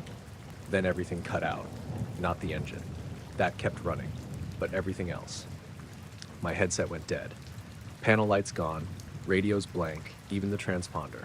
No warning, no flicker, just total electrical silence. I should have declared an emergency, but I didn't even have power to squawk 7600. I was just flying blind. I didn't panic. I remember that clearly. It was more like my brain just locked into neutral. I kept flying, kept the wings level, but everything around me felt wrong. Like the air was thicker. Like time had slowed down. There was a moment, maybe just a second, maybe longer, where the lights behind me moved forward again. They passed along each side, so close I could see the glow reflecting off my wing struts. No noise, no turbulence. They just slid by and stopped ahead of me, one to the left, one to the right, same distance as before. Then I was talking to Center again. Their voice cut in mid-sentence like a radio picking up signal after a blackout. I didn't even realize I was holding the PTT switch. Sierra 329er, do you copy? I was back on frequency. Panel lights were on, transponder flashing, GPS tracking again. I looked around. The lights were gone. I checked the time. I don't know how I noticed it right away, but something didn't line up. It was 10:17 p.m. That doesn't sound strange unless you know the route. But when I looked at my GPS, I was 40 miles southeast of where I should have been. Almost on top of Ely, not Elko. The heading was wrong. I hadn't touched it. Center asked me to verify position and heading. I told them what I was seeing. They didn't comment, just gave me vectors to get back on course. I followed them without saying much. Landed in Elko around 10:45. When I got out of the plane, I was shaking. My legs felt weak. Not adrenaline, exactly. More like I hadn't used them in a while. I did a walk around. No damage, nothing out of place. But the wingtips looked cleaner, like someone had wiped them down. I mentioned it to the FBO guy just in passing. He said it had been dusty earlier in the day from the wind. All the other planes on the ramp had grit on them. Mine didn't. I didn't report it officially. I logged the flight as normal, just noted the deviation in course, and made a vague note about instrument error. But I know I didn't change heading. There's no way I ended up 40 miles off course in straight and level flight without realizing it. And there's no way 7 minutes of radio silence accounts for that much drift. I still fly. A lot, actually. I like being up there. But I don't do night flights alone anymore. And I don't fly that corridor unless I absolutely have to. Because sometimes when I'm high over the desert, I still catch myself glancing to the left. Just in case something's there.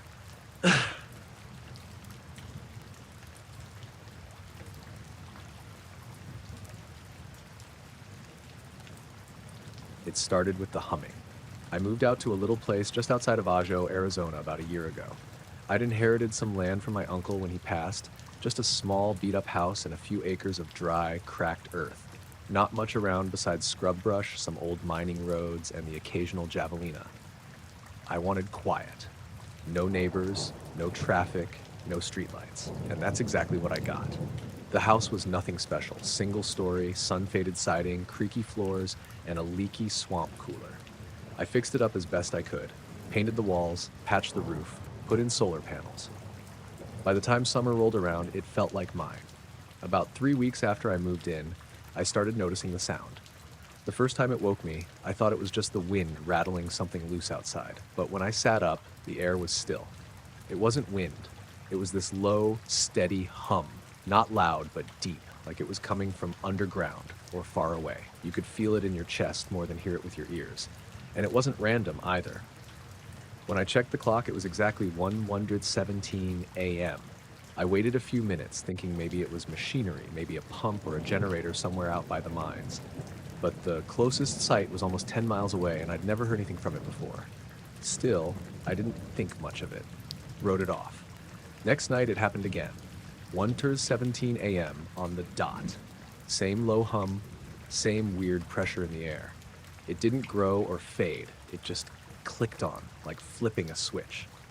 I sat up and listened for a while. No wind, no engines, nothing outside my window. I stepped out onto the porch barefoot, but the second I opened the screen door, the hum stopped. Gone. No fade out, just silence. It was quiet enough to hear my own breathing. I stood there a while, trying to figure out where it might have been coming from. No planes overhead, no headlights on the dirt road, just desert and stars and that buzzing in my head that faded the second I stepped outside. Next night, same thing. Hum started at 1:17. I stayed in bed and listened this time. It lasted about 6 minutes, then just stopped on its own. After the fourth night, I started setting an alarm for 1:15. I'd be up and waiting when it started. I tried recording it on my phone, but it didn't pick anything up. Just silence. I even held the phone to the wall where it felt strongest. Nothing. It was always the same. 1:17 a.m., low hum, lasted a few minutes, then ended. And if I opened the door, it cut off immediately. The part that really started getting to me was how precise it was. Not a second off. I watched the clock every night. The sound would click on exactly as the numbers turned. Something about that, it didn't feel natural. About a week in, I started to get uneasy. Not scared exactly, but unsettled, like I was being observed. That's when I started noticing other things. Small things at first. My porch light would flicker just a single pulse around the same time the hum started. One night I woke up and found the TV in the living room on, just showing static. I don't have cable, just a cheap antenna that only picks up 2 channels, neither of which airs anything at that hour. But there it was, white noise and faint movement like shadows shifting behind the static. A few nights later, I noticed the humming came with this faint metallic taste in my mouth, like old pennies. It was subtle, but once I tasted it, I couldn't untaste it. My dog, Sadie, a rescue mutt who never barks, started acting jumpy around 1 a.m., pacing in circles, ears twitching, low growls in her throat. I kept telling myself it was probably some substation out in the hills cycling on a timer, or maybe the solar battery inverter doing something weird. But that didn't explain why it always stopped when I opened the door, or why the dog noticed it too. One night I stayed outside. I got out there early, maybe 1:10, and just sat on the porch swing. Brought a blanket, turned off all the lights. I wanted to see if it would still happen if I was already outside. It didn't. 1:17 came and went. No sound. I waited out there for an hour. Nothing. It was quiet. Normal. But when I went back inside and locked the door, the hum started almost immediately. I ran back out, and it cut off again. After that, I started sleeping during the day and staying up most nights. Something about the whole thing had wormed into my brain. I couldn't relax. I kept checking the clocks. I stopped turning on the lights in the house after dark. I'd sit with the flashlight ready, waiting for it, watching the second hand crawl toward 1:17. It never missed. One night I put a glass of water on the kitchen table and sat nearby with my head down. When the hum started, the water rippled. Just slightly, little concentric rings like something was gently shaking the table. I put my hand on the surface. It wasn't vibrating, but the water kept rippling. The next night, I tried again with flour. I dusted the counter, made a clean square, and sat across the room. At 1:17, I turned on the flashlight, and there were tiny indentations, 3 of them, just little dots in a perfect triangle, like something lightly touched the flour from above. I took a picture, but by morning the marks had faded. That was the only time I saw any kind of physical evidence. About a week later, it stopped. Just stopped. No change in routine, no warning. One night it didn't come. I waited. Nothing. I stayed up until 3, listening. Slept on the couch just in case. Still nothing. Next night, same. It's been almost 5 months now. Haven't heard the sound again, but I still wake up at 1:17 sometimes, like my body got trained to expect it. Sadie still twitches in her sleep around that time. The weirdest part? Last week, I found something on the side of the house, high up, almost to the roof. It looked like a burn mark, maybe 3 inches across. Smooth edges, barely visible unless the light hits it right.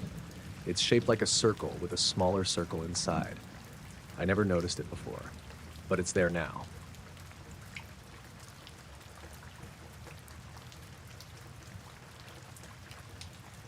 I was hunting mule deer up near the Tavaputs Plateau last October. Northern Utah, real remote area. I usually go solo, but that weekend my cousin Tyler was supposed to come with. He bailed last minute, something with his kids' school, so I ended up heading out alone. It's not unusual for me. I've done it before. Weather was perfect for it. Cold mornings, clear skies, no fresh snow yet. I set up camp just off a service trail a few miles past where the Forest Service gates off the road.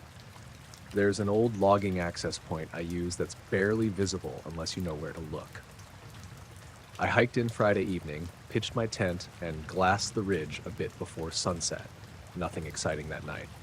I turned in early. Next morning, I was up before 5, had coffee over the little stove, and was hiking northeast by first light. The land there is a mix of rocky slopes, pine stands, and little clearings. Good country. Around 7:30, I crossed a small frozen creek and took a narrow game trail that curved up along a ridge. About a quarter mile in, I noticed something weird off to my left, maybe 50 yards down the slope. It looked like a reflection. Not sunlight on snow or ice. This was bright and constant, like metal. I assumed it was trash at first, maybe some idiot left behind a hubcap or a busted cooler. But when I got closer, it was clear this wasn't garbage. There was a sphere, perfectly round, maybe 3 feet in diameter, half buried in the ground at the base of a small rock outcrop. The surface was silver, but not like polished chrome, more like brushed aluminum. Smooth, no seams, no dents or scratches, just there. The weirdest part was the ground around it. The dirt looked undisturbed. No drag marks, no broken branches, no footprints. Not mine, not anyone else's. There was frost on the leaves and the grass nearby, but none on the sphere. It wasn't even cold to the touch. I reached out and laid my hand on it. Warm, not hot. Warmer than the air, anyway. I crouched down, looked for markings. Nothing. No writing, no lights, no indication of what it was. Just this metal orb sitting where it shouldn't be. I spent maybe 15 minutes just circling it, trying to make sense of how it got there. No sign of impact, no crater. It hadn't fallen from above. It looked placed. I thought about trying to move it, but it was lodged too deep in the soil. I nudged it with the toe of my boot. It didn't budge. After a while, I started to feel strange. Not sick, just watched. Like the air around it was heavier, if that makes sense. There were no birds, no wind. My ears felt kind of stuffed, like when you drive up a mountain too fast. I took out my phone to get a picture, and the camera app wouldn't open. I restarted it, but the screen stayed black when I tried again. I checked my GPS app next, and it froze completely. Battery dropped from 76% 0 while I watched. Dead. Just like that. I carry a backup battery pack. It didn't work either. I even pulled out my little Garmin unit, which always works out there. It wouldn't boot up. No screen. I remember thinking it must have been a solar flare or something, though I've never had gear act like that before. After standing there for too long trying to figure it out, I decided to head back. I marked the spot in my mind. Big split pine just up the ridge, rocky outcrop to the west, frost-patched clearing. It wasn't far from camp, maybe a mile and a half. Back at my tent, everything worked fine. Phone turned on, GPS reset, no issues. I even took a picture of the stove to make sure the camera was okay. I thought maybe I just hit some weird dead zone, though I'd never run into one like that before. That night, I didn't sleep great, kept waking up and listening. It was dead quiet. No wind, no critters, not even the usual rustling in the brush. The woods just felt paused. I woke up early again Sunday and decided to check the sphere one more time before heading home. I wanted to take a real photo, maybe try digging around it a bit more. When I got back to the spot, it was gone. The clearing was still there. The rock outcrop, the pine, the frost, everything where it should be. But the sphere was just not there anymore. No hole, no tracks, no signs it had ever been there at all. The dirt wasn't disturbed. There was even undisturbed frost right where the base of the sphere had been. It looked like nothing had touched that spot in days. I walked in circles for a while, convinced I was in the wrong place, but I wasn't. I checked the landmarks again and again. Same ridge, same split pine, same angle of the sun. I knew where I was. I just didn't know what had changed. I packed up camp before noon and hiked out faster than usual. Didn't eat breakfast, didn't even make coffee. I kept checking behind me like something was going to step out of the woods. Once I got back to the truck, I drove into Vernal and stayed at a cheap motel. I didn't want to sleep out there again. Since then, I've told exactly 2 people, Tyler and a friend I've hunted with a few times. Neither believed me. Can't blame them. If someone told me this story, I'd probably think they were full of it too. But I know what I saw. I touched it. I still think about how it felt under my hand. Smooth, warm metal in freezing air, like it was waiting for something.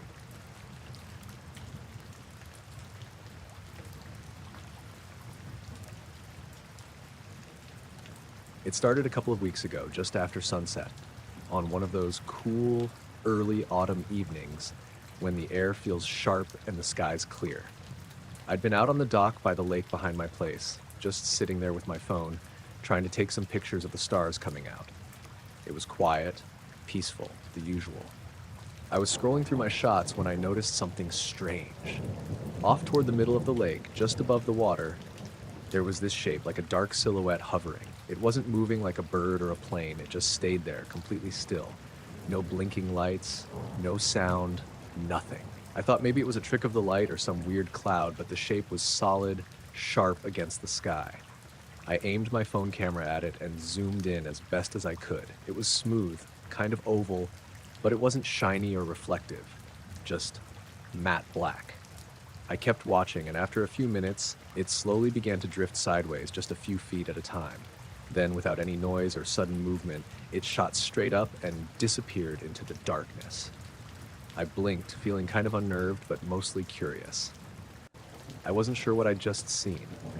I stayed out a while longer, but the lake went back to normal. Quiet, empty, just the occasional fish jumping.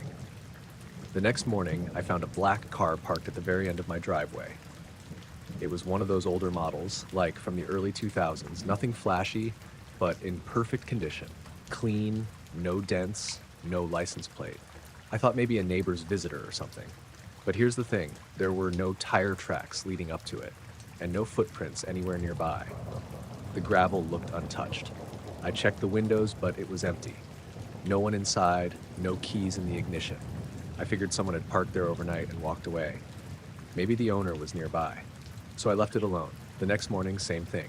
Black car, same spot, same no footprints, no tire tracks. I started feeling kind of uneasy, but didn't tell anyone because who'd believe it? By the 4th day, the car was still there every morning. I started leaving a note on the windshield, asking if the owner could move it, but the note never disappeared and the car never moved. It just sat there, silent and black. One evening, a few days later, I was sitting on my porch after dinner, and I heard footsteps on the gravel. I looked up and saw a man standing near the end of the driveway. He was wearing a black suit, nothing fancy but neat, and his face was mostly in shadow from the streetlight. He didn't say anything at first, just stood there watching me. I got up and walked toward him, kind of nervous. "Can I help you?" I asked. He didn't answer right away. Then, in a low voice, he said, "The water remembers." I blinked. "What?" he repeated. "The water remembers." Before I could say anything else, he turned and walked away down the road, disappearing into the darkness. I ran inside and locked the door. For the rest of the night, I kept looking out the window, though, but he didn't come back. Over the next week, the car kept appearing every morning, but the man never returned. I started noticing other little things. My phone would sometimes show static or strange glitches when I tried to take pictures of the lake. Sometimes late at night, I'd hear a faint humming sound coming from the water, but when I went outside, it stopped. One night, I woke up around 3 a.m. and saw faint lights flickering over the lake. They were different from the first time, a soft blue glow, pulsing slowly. I grabbed my phone and pointed it out the window, but the screen just went black, then showed the camera like it was frozen. When I looked up again, the lights were gone. I haven't seen the man since that night on the porch, and the car stopped showing up too. But sometimes when I'm near the water, I get this feeling like I'm being watched, like something's just below the surface, waiting. And the memory of those words, "the water remembers," keeps playing over and over in my head.